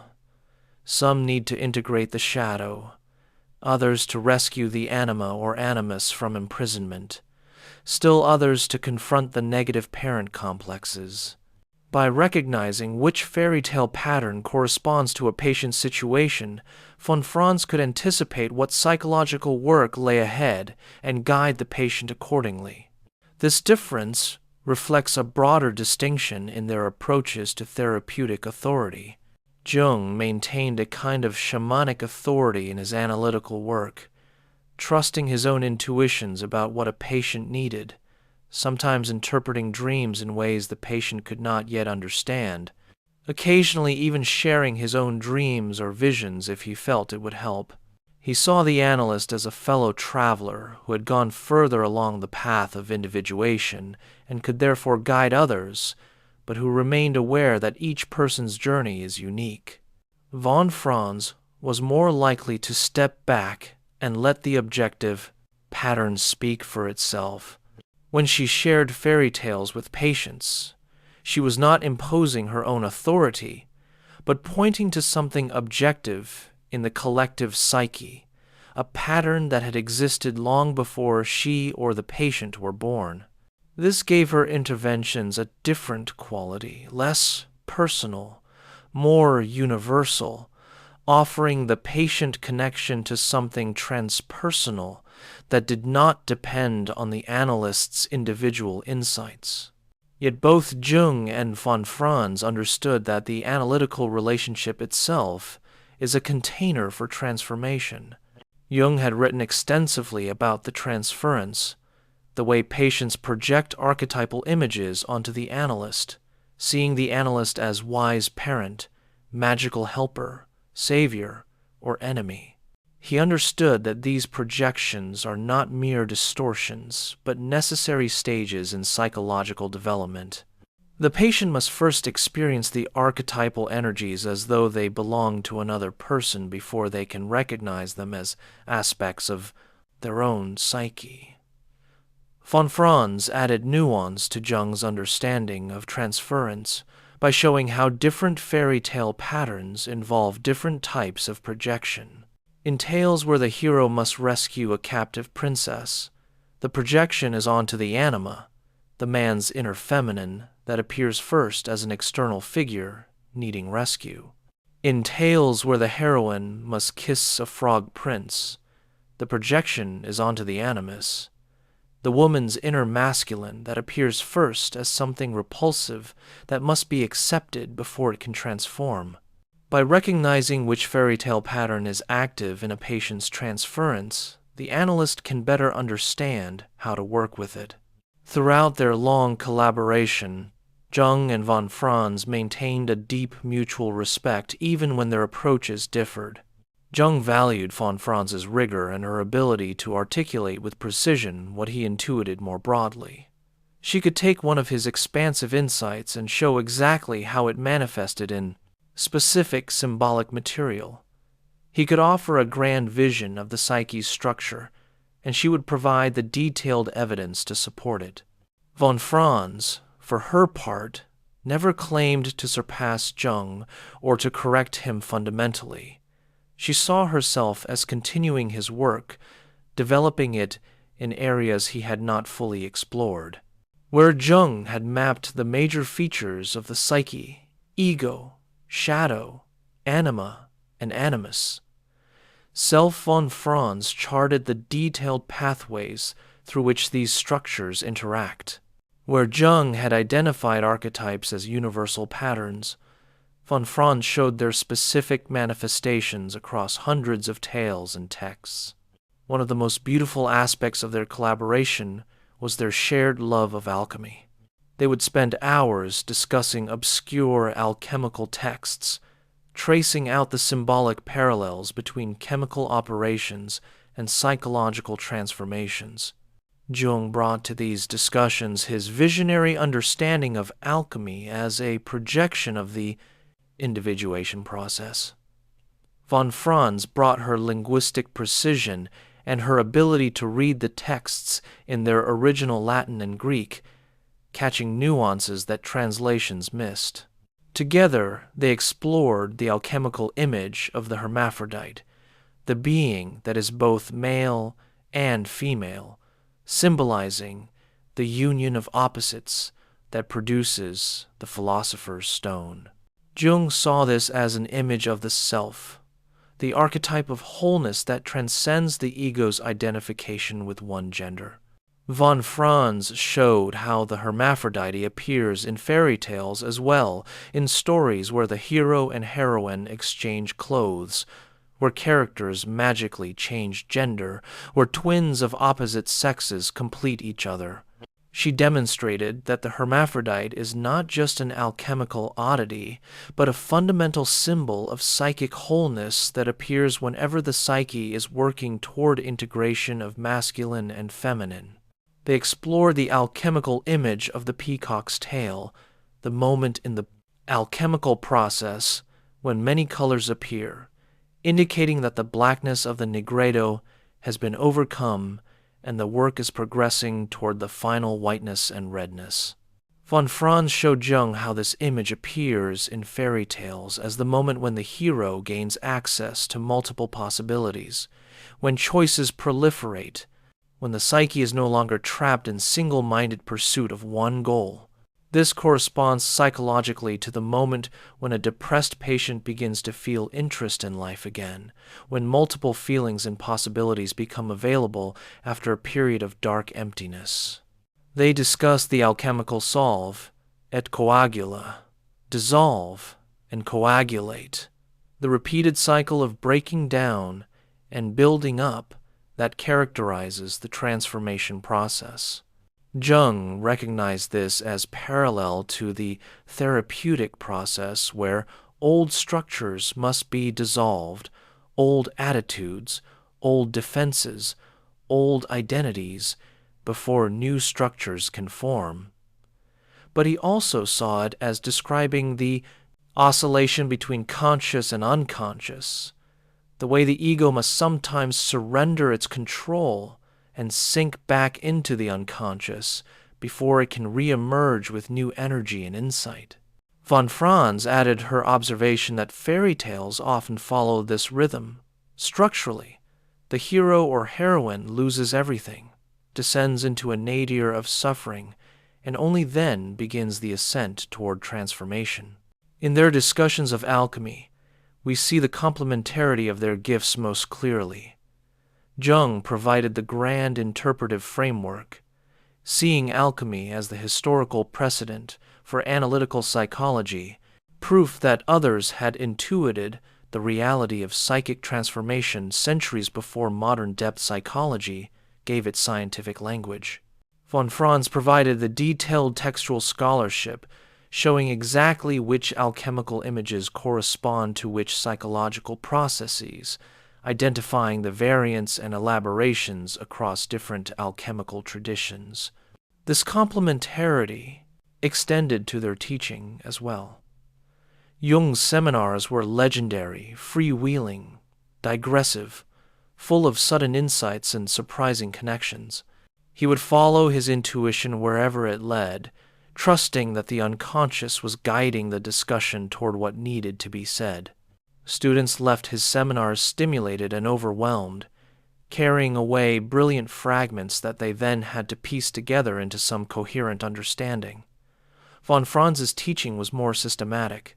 She would take a single fairy tale and work through it methodically, explaining each symbol, showing how it connected to other tales and to alchemical imagery, demonstrating how it illustrated Jungian concepts. Students left her seminars with clear, usable knowledge, with methods they could apply to their own analytical work. Between Jung's vision and von Franz's precision, a student could acquire both the inspiration and the tools to practice Jungian psychology. In the 1950s and 60s, as Jung's work became more widely known beyond the small circle of analysts who had trained with him directly, von Franz played a crucial role in making Jungian psychology teachable. She wrote books that systematically explained Jung's concepts, alchemy, an introduction to the symbolism and the psychology, which made Jung's obscure alchemical work accessible to general readers, the interpretation of fairy tales, which provided a clear method for reading tales psychologically, an introduction to the psychology of fairy tales, which explained the theoretical foundations of this approach. These books were not merely popularizations that simplified Jung's ideas. Rather, they were sophisticated works of scholarship that clarified Jung while also extending his thought. Von Franz had the rare ability to make complex ideas understandable without making them simplistic. She could explain the archetypes or the collective unconscious in language a non-specialist could follow, yet her explanations contained nuances and depths that even experienced analysts found illuminating. She also trained several generations of Jungian analysts, and her influence shaped how Jungian psychology developed institutionally. The Jung Institute in Zurich, where training analysis and seminars happened, bore the imprint of von Franz's insistence on scholarly rigor combined with respect for the unconscious. She taught students to ground their interpretations in comparative material, to support their insights with evidence from myths and tales, but never to reduce psychological experience to mere intellectual understanding. This combination of rigor and openness to the numinous characterized von Franz's entire approach. She could be exacting in her analysis of a text, insisting on precision in identifying which archetype was active, which stage of the process a symbol represented. But she also conveyed a sense of reverence for the mystery of the psyche, an understanding that symbols ultimately point beyond themselves to realities that cannot be fully captured in concepts. Jung had this same quality, the ability to think rigorously while remaining open to the inexplicable. He was trained as a scientist, conducted empirical research, insisted on grounding his theories in observable phenomena. Yet he also wrote about synchronicity, about the reality of the spirit, about experiences that conventional science could not accommodate. He refused to choose between scientific rigor and openness to the transcendent, insisting that a complete psychology must embrace both. Von Franz inherited this refusal to choose. She could analyze fairy tales with scholarly precision and also speak of them as revelations of eternal truths. She could study numbers mathematically and also treat them as sacred symbols. She could acknowledge the psyche as a natural phenomenon subject to psychological laws and also speak of it as participating in the cosmic order, as connected to dimensions beyond the empirical. This both-and rather than either-or thinking is perhaps the most fundamental legacy that Jung and von Franz together offer to psychology and to anyone seeking to understand human nature. The Western intellectual tradition has tended to split reality into opposites, mind and matter, subject and object, reason and emotion, science and religion, and then to privilege one side while denigrating the other. Jung and von Franz both refused these splits. They insisted that the psyche is paradoxical, that it operates according to principles that cannot be reduced to either pole of conventional opposites. The archetype is neither purely mental nor purely biological, but somehow both. The individuation process is neither purely individual nor purely collective, but involves the individual realizing their unique nature through connection to universal patterns. Symbols are neither merely subjective nor simply objective, but participate in both domains. Psychological healing involves neither pure reason nor mere feeling, but the integration of conscious and unconscious, thinking and emotion, personal will, and surrender to something greater than the ego. This paradoxical, both-and understanding of reality is reflected in the way Jung and von Franz wrote. Neither of them wrote in the linear, logical style that academic psychology typically demands. Their texts circle around their subjects, approaching from multiple angles, using metaphor and amplification rather than deductive argument. This style frustrates readers trained in conventional academic discourse, but it reflects their conviction that psychological truths cannot be captured in purely logical language. The psyche speaks in symbols and images, and writing about the psyche must honor this imaginal mode of expression. Von Franz, despite her scholarly training and her insistence on precision, shared Jung's conviction that the psyche must be approached on its own terms. She would often tell students that you cannot understand a symbol by analyzing it to death, by breaking it down into component parts and explaining what each part means. A symbol must be experienced, allowed to work on the imagination, approached with a kind of meditative attention that lets its meaning gradually reveal itself. Analysis comes after this receptive encounter as a way of articulating what has been experienced, but the analysis should never replace the experience. This epistemological stance that knowing happens through participation as well as observation connects Jung and von Franz to traditions older than modern psychology. They were, in different ways, both recovering a way of knowing that pre-modern cultures took for granted, but that the Enlightenment largely abandoned.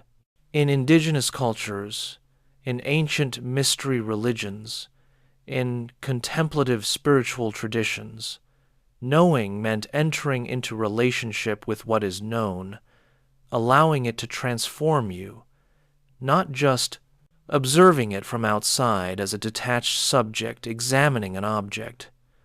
Jung's method of active imagination is based on this participatory way of knowing. Rather than just analyzing a dream symbol, the person enters into dialogue with it, asks it questions, listens to its responses, allows the relationship to unfold. Through this engagement, the person comes to understand the symbol not just intellectually but experientially from the inside. Von Franz used active imagination in her analytical work, but also showed how reading fairy tales could function similarly. When a person really enters into a fairy tale, imaginatively participating in its events, the tale begins to work on them psychologically, activating the archetypal patterns it contains. This participatory epistemology has profound implications for how we understand psychological healing. If knowing requires participation, then healing is not something an analyst does to a patient, not a technique applied from outside, but a process that happens through the relationship, through both analyst and patient allowing themselves to be affected by the archetypal energies activated in their encounter. Jung called this the dialectical process, emphasizing that analyst and patient are both changed by the work, both transformed through their engagement with the unconscious materials that emerge. Von Franz lived this understanding in her analytical work. She did not position herself as an expert who knew what the patient needed, but as a fellow explorer of the unconscious who had perhaps traveled a bit further down certain paths. She would share fairy tales not as prescriptions, but as maps, saying, in effect, "Others have been in territories like this. Here is what they found." The patient could then orient themselves using the tale's pattern while still living their own unique journey. As we reflect on these two minds and how they enriched psychology, we begin to see that their collaboration represents something larger than two individuals working together. They embody a way of thinking about human nature that the modern world desperately needs. In an era that splits reality into false dichotomies, they showed how opposites can be held together. In a culture that tends toward either reductive materialism or flights into ungrounded spirituality, they modeled a psychology that honors both the empirical and the transcendent. In a time when people feel increasingly disconnected from meaning and depth, they pointed toward the collective unconscious as a source of renewal, a well that never runs dry. The fairy tales that von Franz studied so devotedly are still with us, still being told to children, still carrying their ancient wisdom. They survive because they speak to something permanent in human nature, something that does not change despite all our technological and cultural transformations. The archetypes, they express the hero's journey, the search for the lost treasure, the transformation of beast into prince, These patterns are as alive today as they were 1,000 years ago. People still undergo individuation, whether they call it that or not, still confront their shadows and wrestle with their inner opposites, still seek wholeness even in a culture that barely acknowledges the existence of the psyche.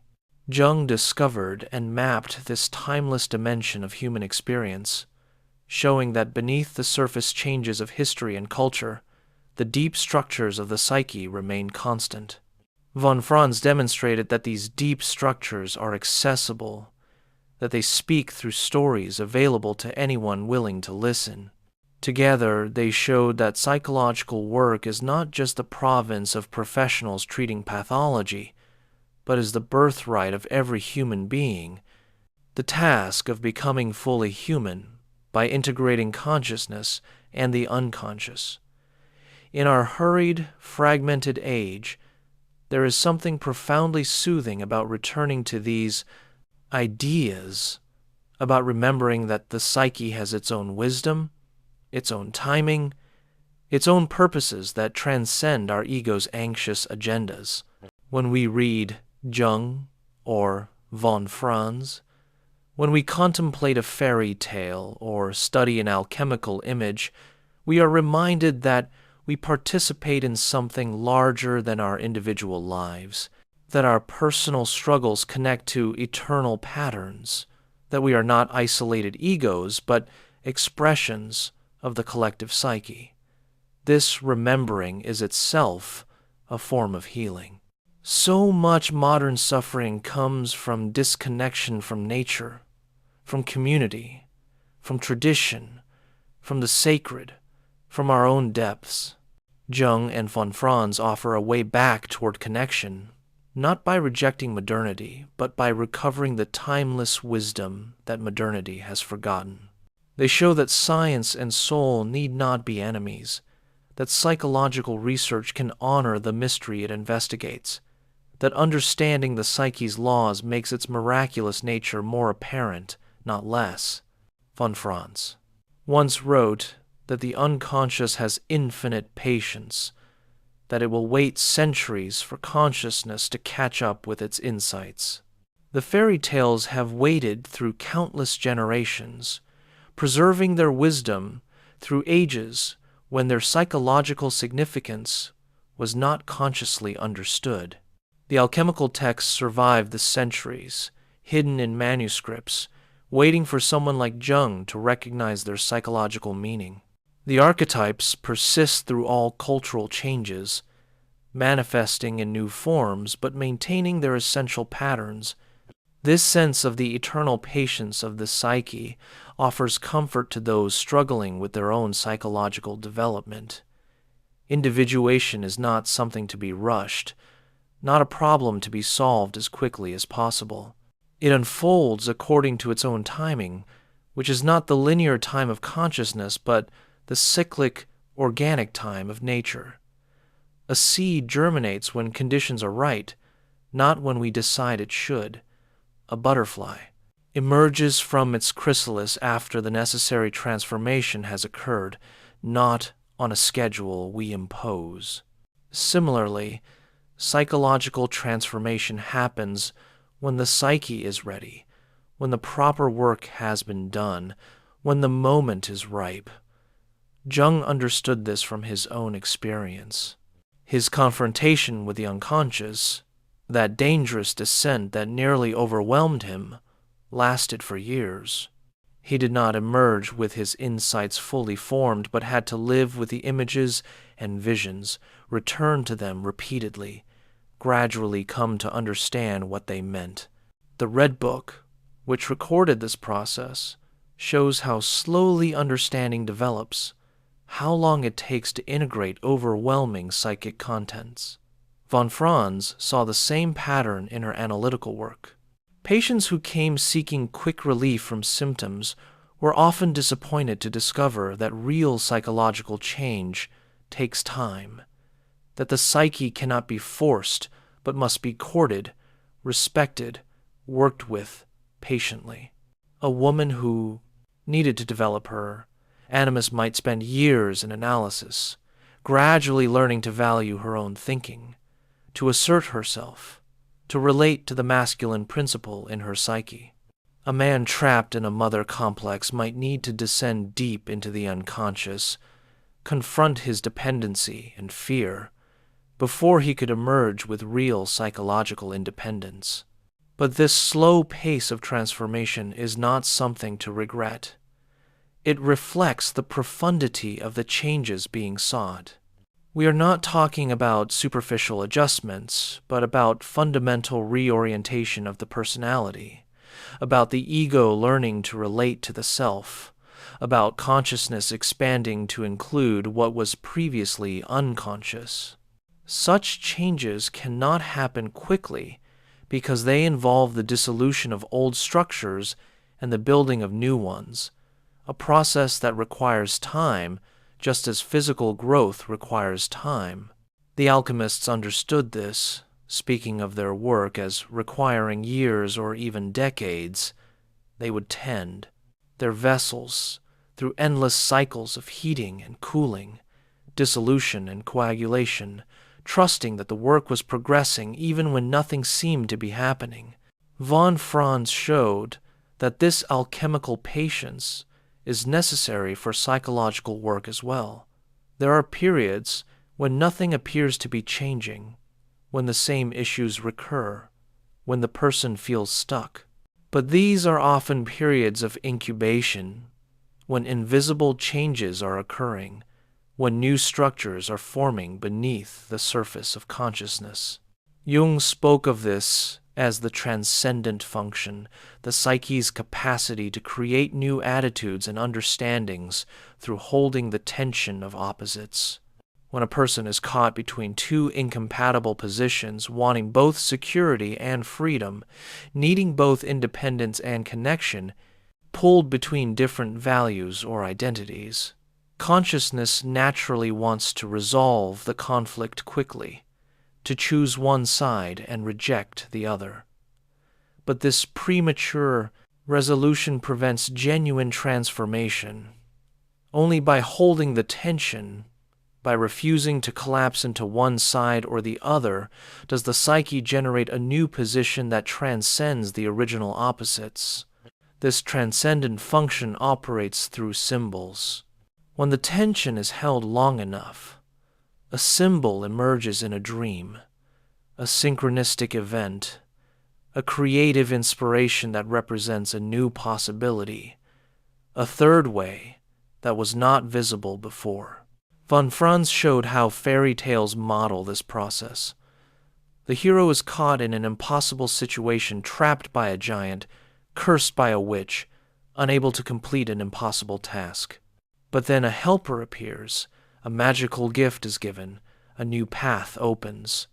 The helper or gift is the symbol that transcends the impasse, that makes the impossible possible. In analytical work, the analyst helps the patient hold the tension long enough for the transcendent function to activate. This requires patience from both. The analyst must resist the temptation to offer premature solutions, to side with one aspect of the conflict against another. The patient must resist the urge to flee from the tension, to force a resolution before the psyche has done its work. Together they wait, attend to dreams, explore the feelings and fantasies that arise, trusting that the unconscious is working toward a solution that consciousness could not devise. This trust in the unconscious is perhaps the most radical aspect of Jung's psychology, and von Franz shared it completely. Most psychological approaches assume that consciousness must take control, that the ego must strengthen its mastery over unconscious impulses. Freud's famous dictum, "Where id was, there shall ego be," expresses this assumption. But Jung and von Franz understood that consciousness alone is too limited, too one-sided, to navigate life's complexities. The ego needs guidance from the self, needs to listen to messages from the unconscious, needs to surrender at times to processes it does not understand. This surrender is not passivity or abdication of responsibility. It is an active receptivity, a disciplined openness to the unconscious that requires more courage than the ego's defensive control. To allow a dream to guide a major life decision, to follow a synchronicity suggestion, to trust an intuition that contradicts rational planning, these require deep faith in the psyche's wisdom. Jung and von Franz developed this faith through experience, through seeing how the unconscious guides the individuation process with an intelligence that surpasses conscious understanding. Von Franz's work on fairy tales provided countless examples of this unconscious intelligence. In tale after tale, the hero succeeds not by following the ego's plans, but by obeying strange instructions from magical helpers. Take this feather, and when you need help, hold it and call for me. Do not look back, no matter what you hear. Be kind to this old woman, even though she appears worthless. These instructions rarely make sense to the rational mind, but they prove essential to the hero's success. They represent the unconscious's guidance, which must be followed especially when it seems irrational. Translating this into psychological practice, von Franz taught that patients must learn to trust their dreams, their intuitions, their spontaneous impulses, even when these conflict with conscious intentions. A person might plan their life carefully, pursuing a career that seems sensible, yet feel increasingly depressed and lifeless.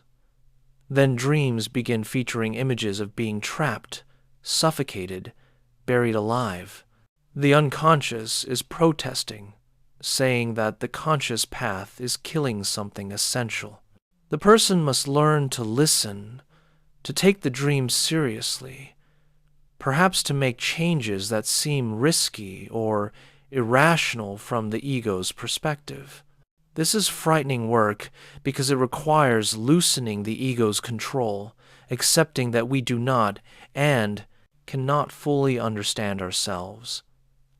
The Enlightenment promised that reason could master reality, that consciousness could illuminate all darkness, that human will could shape the world according to its designs. Jung and von Franz said no. There are realities that reason cannot grasp, depths that consciousness cannot illuminate, autonomous powers in the psyche that consciousness must learn to work with rather than dominate. This humbling of consciousness is essential for psychological health, but it is difficult for modern people schooled in egocentrism and human mastery. We want to be in control, to understand everything, to shape our lives according to conscious plans.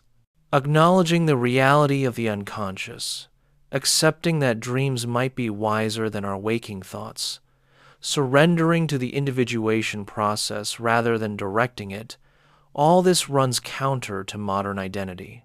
Yet this is what Jung and von Franz invite us to do.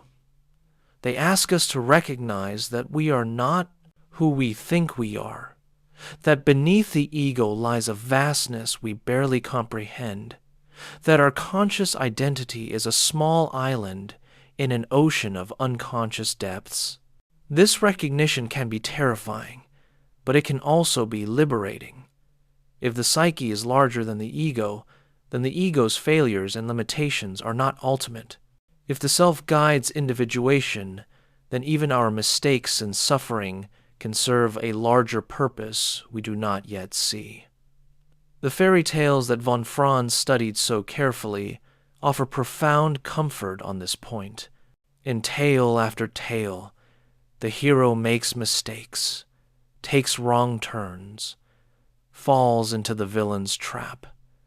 But these setbacks prove necessary.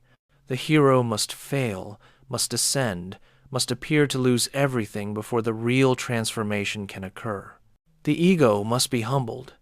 Its defenses must break down before it can receive help from the unconscious. As von Franz showed, the lowest point in the tale, when the hero is in the belly of the whale, imprisoned in the dungeon, lost in the dark forest, is precisely the moment when transformation becomes possible. Psychologically, this means that our symptoms, our suffering, our sense of being lost or broken may not be signs of failure but necessary stages in individuation. The depression that paralyzes us might be forcing the ego to stop, to cease its frantic activity, to make space for unconscious contents to emerge.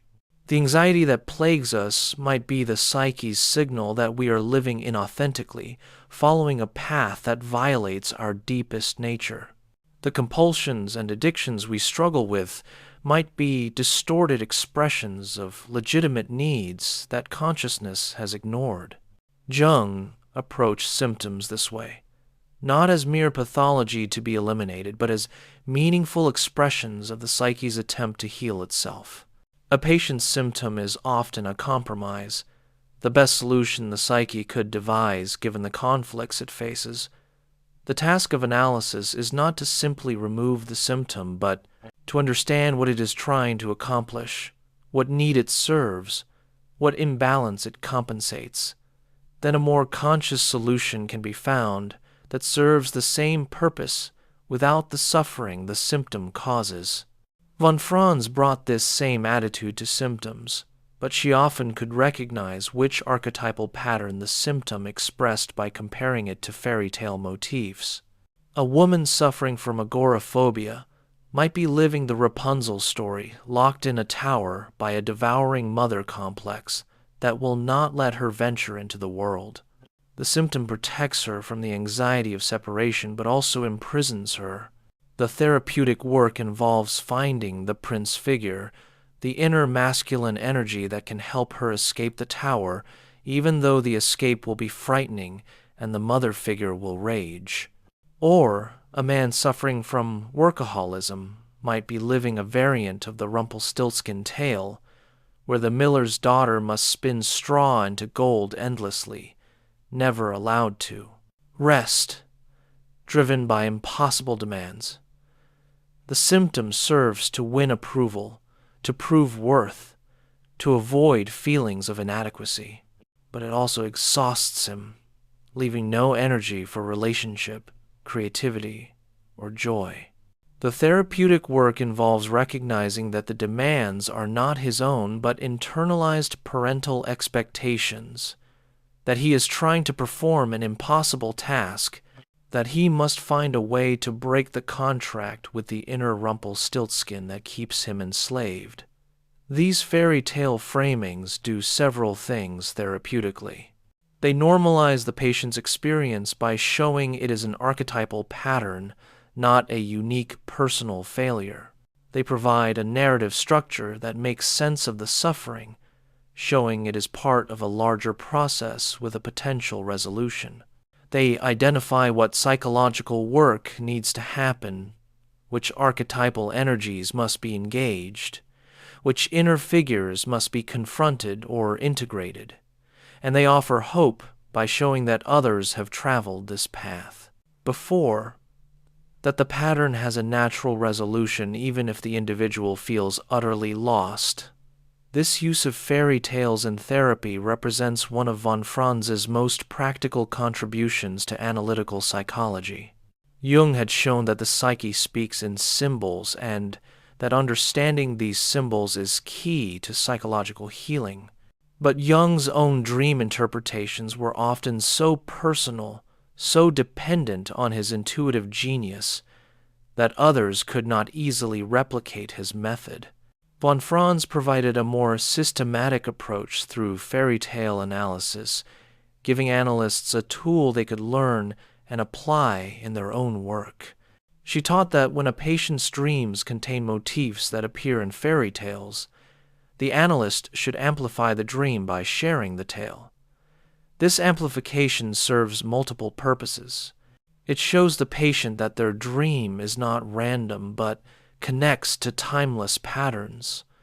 It provides a fuller picture of the archetypal constellation active in the patient's psyche by showing how the fairy tale develops the motif. It suggests what might happen next in the patient's psychological process by revealing how the tale resolves. And it creates a shared symbolic language between analyst and patient, making it easier to discuss the psychological dynamics at work. For example, a patient dreams of finding a hidden room in their house, a room they never knew existed, containing treasures and also dangerous objects. The analyst recognizes this as a classic motif of discovering the unconscious, but amplifying it with fairy tales like Bluebeard's Castle or the Forbidden Room in Fitcher's Bird provides specificity. These tales show that discovering the hidden room is both fascinating and dangerous, that one might find both treasures and horrors, that there are often prohibitions against looking into certain rooms because consciousness is not yet ready for what it will find. The patient can understand that their dream is inviting them to explore previously unconscious contents, but also warning that this exploration must be undertaken carefully with respect for the power of what has been hidden. This method of amplification through fairy tales becomes a kind of dialogue between the individual psyche and the collective. The patient brings a dream from their personal unconscious. The analyst responds with a fairy tale from the collective unconscious. The resonances between dream and tale illuminate both, showing how the personal participates in the universal, how the individual's journey follows archetypal patterns while remaining unique. Jung called this the dialectical method, and it was central to his conception of how analysis works. The analyst does not simply interpret from a position of superior knowledge, but engages in dialogue, bringing their own unconscious into relationship with the patients. The analyst shares associations, memories, mythological parallels, theoretical frameworks, whatever might help illuminate what the patient is experiencing. This reciprocal sharing creates a temenos, a sacred space in which transformation can occur. Von Franz practiced this dialectical method, but with her particular emphasis on objective amplification through fairy tales rather than personal association. Where Jung might share a dream of his own or a personal reaction to the patient's material, von Franz was more likely to share a tale or an alchemical image. This difference reflects their personalities. Jung was more personally engaged, von Franz more focused on the impersonal structures of the collective psyche. But both understood that analysis is not a one-way process of expert treating patient, but a mutual engagement with the unconscious that affects both parties. This brings us to one of the most profound aspects of Jung's and von Franz's work. Their understanding that the analyst must continually undergo their own psychological development. Unlike many schools of therapy that emphasize technique and theory, Jungian analysis holds that the analyst's primary tool is their own psyche.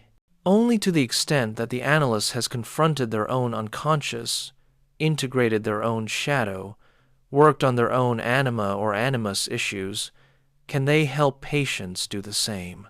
Jung underwent his own analysis with Freud, briefly, but his real analytical work was his confrontation with the unconscious, that terrifying descent during which he thought he might go mad. From this experience, he learned what it means to face the autonomous powers of the psyche, and this knowledge informed all his subsequent work with patients. He could guide others through their own descents because he had made the journey himself.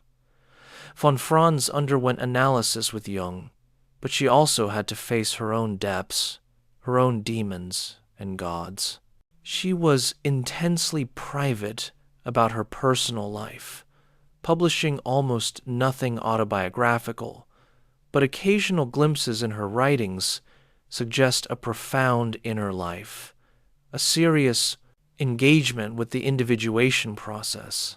She spoke of active imagination as something she practiced regularly, of dreams that guided her work, of synchronicities that revealed the archetypal dimensions of her scholarship.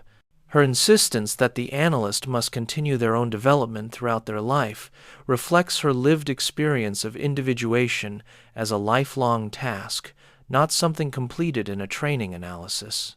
This emphasis on the analyst's continuing development has significant implications. It means that becoming a Jungian analyst is not primarily about mastering a body of knowledge or acquiring a set of techniques. It is about committing to one's own individuation, to the ongoing integration of consciousness and unconscious, ego and self. The analyst's own dreams, symptoms, relationship problems, creative blocks, all become material for psychological work, opportunities to deepen understanding of the psyche's operations.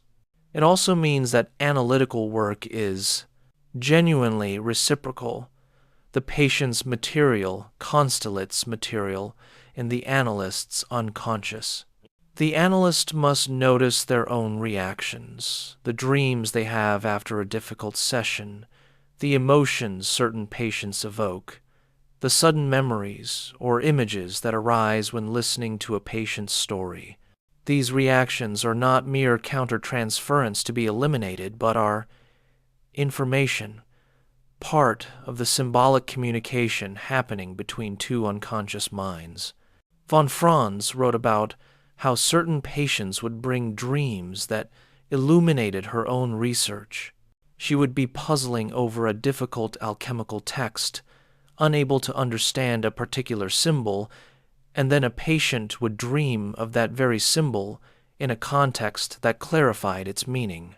Or she would be collecting variants of a fairy tale, trying to understand why different versions emphasize different elements, and a patient's personal associations would suddenly reveal the psychological significance of the variations. These experiences convinced her that the collective unconscious is a real, shared realm, not just a metaphor, and that individual psyches participate in and draw from this common source. Jung had similar experiences, famously reporting synchronicities where a patient's inner state manifested in external events, or where his own dreams anticipated developments in a patient's analysis. These experiences pushed him toward his theory of the psychoid nature of archetypes, the idea that archetypes are not purely psychological, but also somehow structure physical reality, creating the potential for psyche and matter to interact directly in synchronistic events. This is the most mystical aspect of Jung's thought, the place where he moves beyond psychology as conventionally understood toward a metaphysics of the psyche. Von Franz followed him into this territory and perhaps went even further, particularly in her late work on time and number. She became convinced that consciousness is not produced by the brain, not an epiphenomenon of neural activity, but is something fundamental to reality itself, perhaps even primary. Matter emerges from psyche, not psyche from matter, she suggested in her most speculative moments. These are profound and controversial claims, rejected by mainstream scientific psychology, but taken seriously by those open to dimensions of reality beyond the material. Jung and von Franz were not asking anyone to accept these ideas on faith, but were reporting their experiences and observations, acknowledging that these pushed beyond what science could verify, but insisting that they could not, in good conscience, ignore what they had witnessed. This willingness to follow experience, even when it leads beyond conventional boundaries, characterized both their careers. Jung risked his reputation by publishing on synchronicity and UFOs, subjects that made even sympathetic colleagues uncomfortable. Von Franz continued exploring number mysticism and the metaphysics of matter long after Jung's death. Knowing these interests made her seem eccentric to many, but both felt an obligation to report honestly what they had discovered, trusting that future generations might develop frameworks adequate to these realities, even if the current age could not accommodate them. In this, they were following the fairy tale pattern of the hero who ventures into unknown territory, discovers something precious, and brings it back to share even though others may not understand its value. Jung and von Franz ventured into the unknown territory of the psyche, discovered its archetypal structures and its mysterious connection to cosmos and matter, and brought back maps and reports for those who would follow. That their maps sometimes seem strange, that their reports defy conventional categories, is to be expected. They were exploring frontiers, and the language available often proved inadequate to what they encountered. The fairy tales themselves have this quality of strangeness, of not quite fitting into rational categories. Animals speak. Impossible tasks are accomplished with magical help. Enchantments transform people into beasts or objects.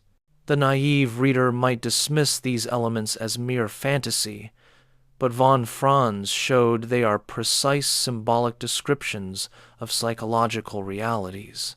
The talking animal represents instinctual wisdom that can guide consciousness if we learn its language. The impossible task represents the ego's encounter with archetypal demands that exceed its capacities, which can only be met by receiving help from unconscious sources.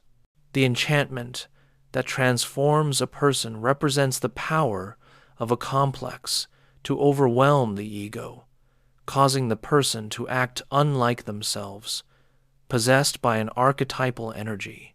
This symbolic reading of fairy tales requires a particular kind of attention, what von Franz called symbolic thinking. Modern consciousness tends toward literal thinking. This represents that this symbol means that concept. But symbolic thinking is more fluid, recognizing that symbols are multivalent, that they can mean many things simultaneously, that their meaning shifts depending on context. The dragon in one tale might represent the devouring mother, in another the ego's inflation, in a third the raw power of the unconscious that must be faced. The analyst must discover which meaning is active in a particular patient's situation through careful attention to context and associations. Jung called this symbolic attitude, the capacity to see through the literal to the symbolic dimension that underlies surface reality. He cultivated this attitude through his practice of active imagination and through his study of mythology, alchemy, and religion. Von Franz cultivated it through her immersion in fairy tales and alchemical texts, through decades of reading symbols in their many variations. Both understood that the symbolic attitude cannot be taught primarily through theory, but must be developed through practice, through prolonged engagement with symbolic material that gradually trains the mind to perceive the symbolic dimension. This is why fairy tales remain essential for psychological education. Reading academic texts about Jungian theory provides intellectual understanding, but actually working with fairy tales, learning to feel how their symbols resonate, recognizing how their patterns appear in dreams and life, develops the symbolic attitude that makes Jungian analysis possible. Von Franz's teaching often consisted simply of reading fairy tales slowly, pausing to explore each symbol, showing how it connects to other symbols in other tales, inviting students to notice how the tale affects them, what it evokes, where it might be speaking to their own psychological situation. This pedagogical approach reflects a deep trust in the tales themselves as teachers. Von Franz did not position herself as the authority who bestows knowledge on ignorant students, but as a guide who helps students learn to hear what the tales themselves are saying. The wisdom is in the tale, not in her interpretation of it, though her scholarly knowledge illuminates aspects students might miss on their own. This humility before the material, This recognition that the archetypal patterns are wiser than any individual interpreter characterizes the Jungian approach at its best. Jung had the same humility before the psyche. He did not claim to have invented analytical psychology, but to have discovered patterns that had always existed. The archetypes, the collective unconscious, the individuation process, these were not his creations, but his findings, realities he had encountered and attempted to describe as accurately as possible. He saw himself as a scientist of the soul, observing and reporting, offering provisional theories that future explorers might correct or refine. This scientific attitude, combined with reverence for the mystery being studied, is perhaps Jung's and von Franz's most valuable legacy.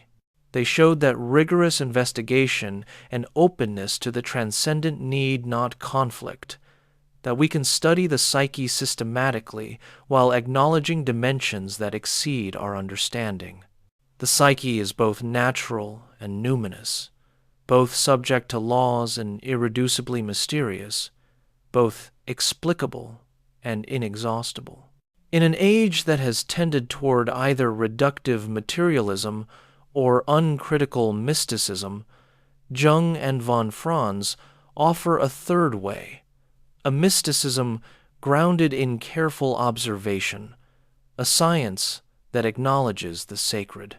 They invite us to take both our rational faculties and our intuitive perceptions seriously, to honor both the light of consciousness and the darkness of the unconscious, to pursue both self-knowledge and surrender to what exceeds the self. As we near the end of our nighttime journey through these intertwined paths, several patterns have emerged that illuminate not just Jung and von Franz, but the larger questions, their work addresses. What is human consciousness? What is the relationship between individual and collective dimensions of experience? How does the psyche heal and develop? What is the role of symbols and stories in psychological life? How should we understand the apparently miraculous events that seem to defy natural causation? What is the ultimate meaning or purpose of human existence? Jung and von Franz did not provide final answers to these eternal questions. They offered perspectives, insights drawn from their explorations of the psyche, but always with the recognition that the mystery exceeds any explanation. Human consciousness, they suggested, is both individual and collective, a particular manifestation of universal structures. The personal psyche is like a wave that temporarily rises from the ocean of the collective unconscious, having its moment of individual existence before returning to the source. During its brief emergence, the wave experiences itself as separate, as I, but it never ceases to participate in the larger waters from which it arose. Individuation is the wave becoming more fully itself, developing its unique contours and character, but also becoming more conscious of its connection to the ocean, more aware that its individual existence participates in something vaster. This dual movement toward greater individuality and toward greater universality paradoxically proceeds together. The more fully a person individuates, the more unique they become, and simultaneously, the more they recognize how their unique life expresses archetypal patterns that countless others have also lived. Healing happens when the separated parts are reconnected, when consciousness and unconscious enter into dialogue, when the ego learns to relate to the self rather than trying to be the center of the personality. Symptoms arise from dissociation, from parts of the psyche being split off and denied. The denied parts do not disappear but live on in the unconscious, causing symptoms and suffering as they try to make themselves known. Healing integrates what was split, brings into consciousness what was unconscious, creates relationship where there was alienation. Symbols are the language through which this integration happens. They bridge conscious and unconscious, uniting opposites, making the invisible visible. Dreams, myths, fairy tales, religious images, all these are symbols through which the psyche communicates with itself, through which the self guides the ego's development. Learning to read symbols, to take them seriously, to let them work on the imagination, is essential for psychological health and development. The apparently miraculous events we sometimes experience, synchronicities, prophetic dreams, uncanny coincidences, reveal the psyche's connection to a reality beyond the purely personal.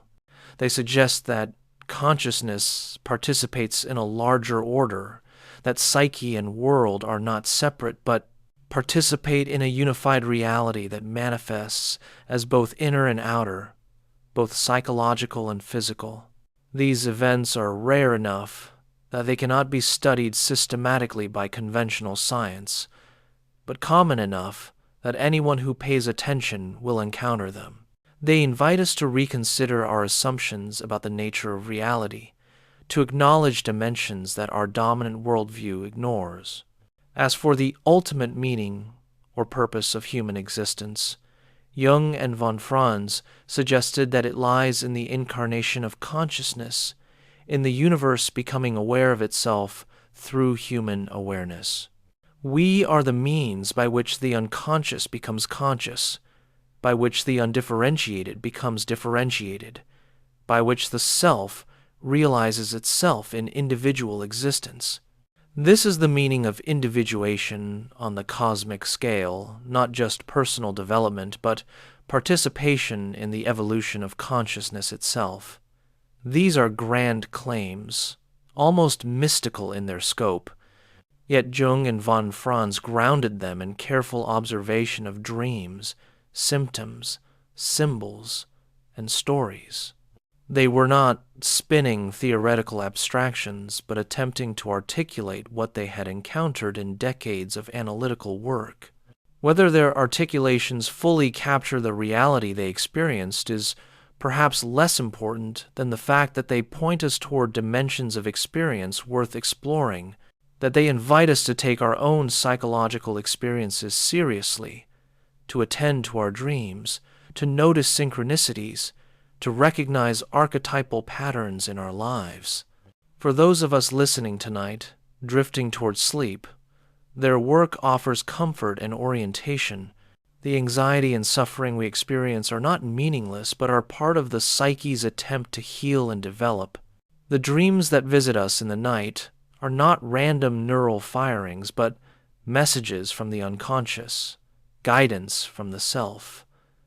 The stories we love, the myths and fairy tales that move us, not mere entertainment, but expressions of the deepest patterns of our own psyches. We are not alone in our struggles. The archetypes that live in us have lived in countless others. The individuation process we undergo, perhaps unknowingly, is the same process humans have undergone for millennia.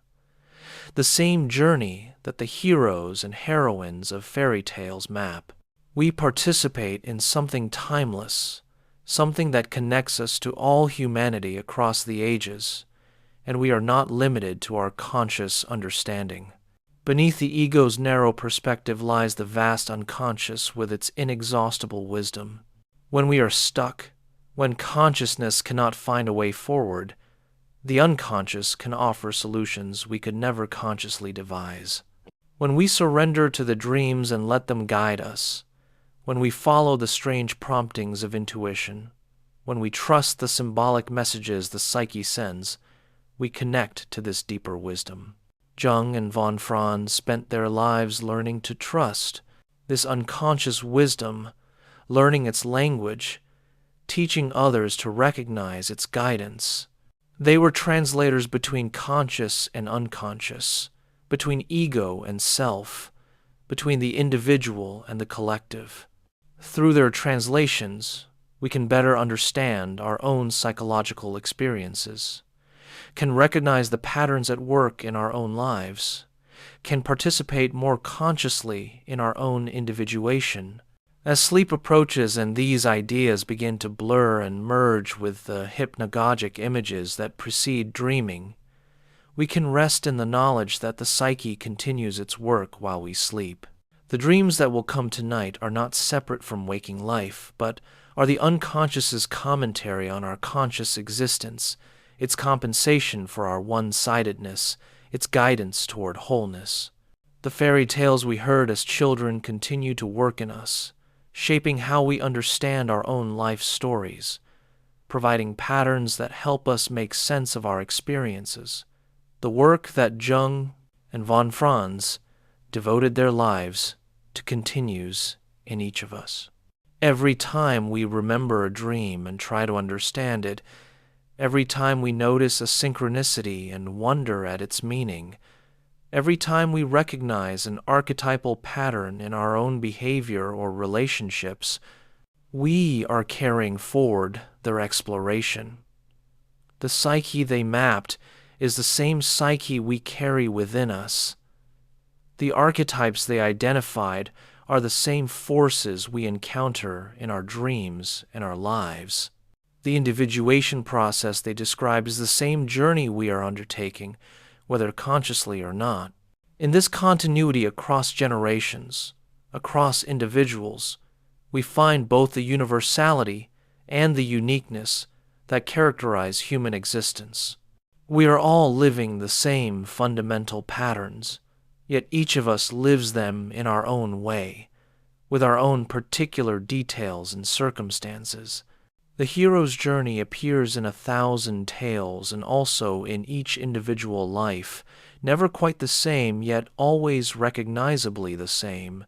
The anima manifests in countless forms across cultures and ages, yet each man's anima has her unique face.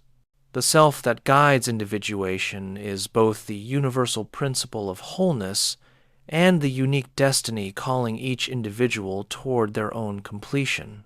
Jung discovered this mystery at the heart of existence, that the universal and the individual are not opposed, but are two aspects of the same reality.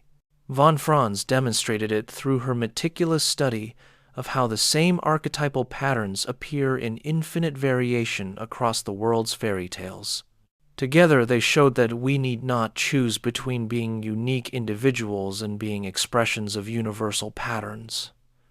We are both, always, and the integration of these dimensions is what individuation achieves.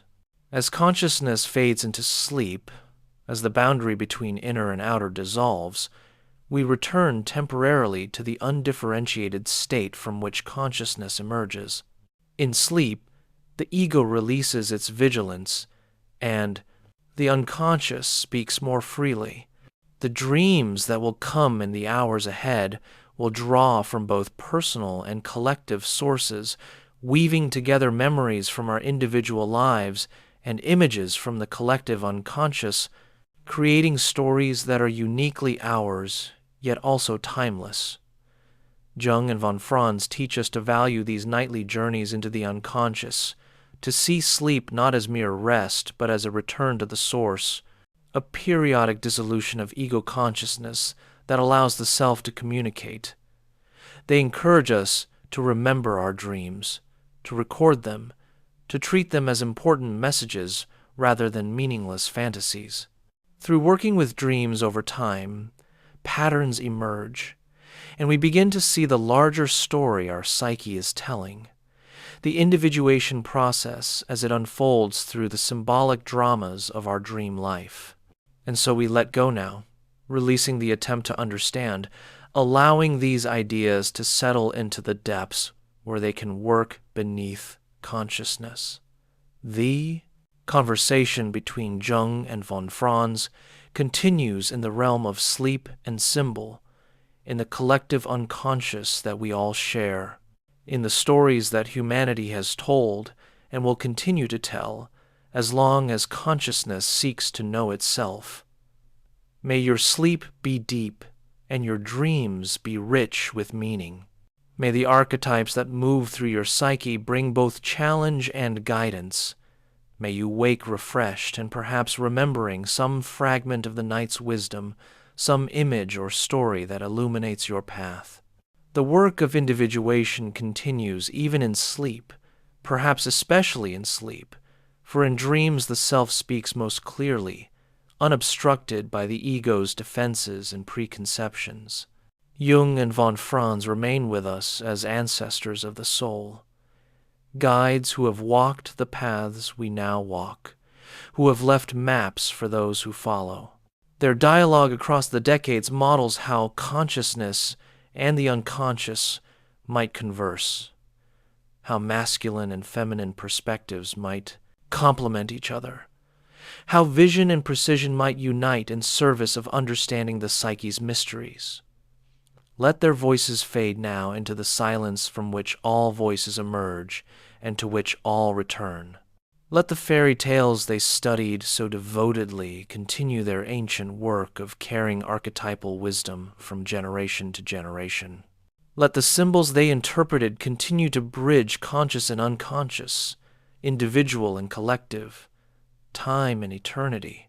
Rest now in the knowledge that you are held by the psyche that holds all things, that your individual existence participates in patterns as old as humanity and as fresh as this moment, that the journey you are on has been traveled before and will be traveled again, yet is also uniquely yours, unrepeatable, precious.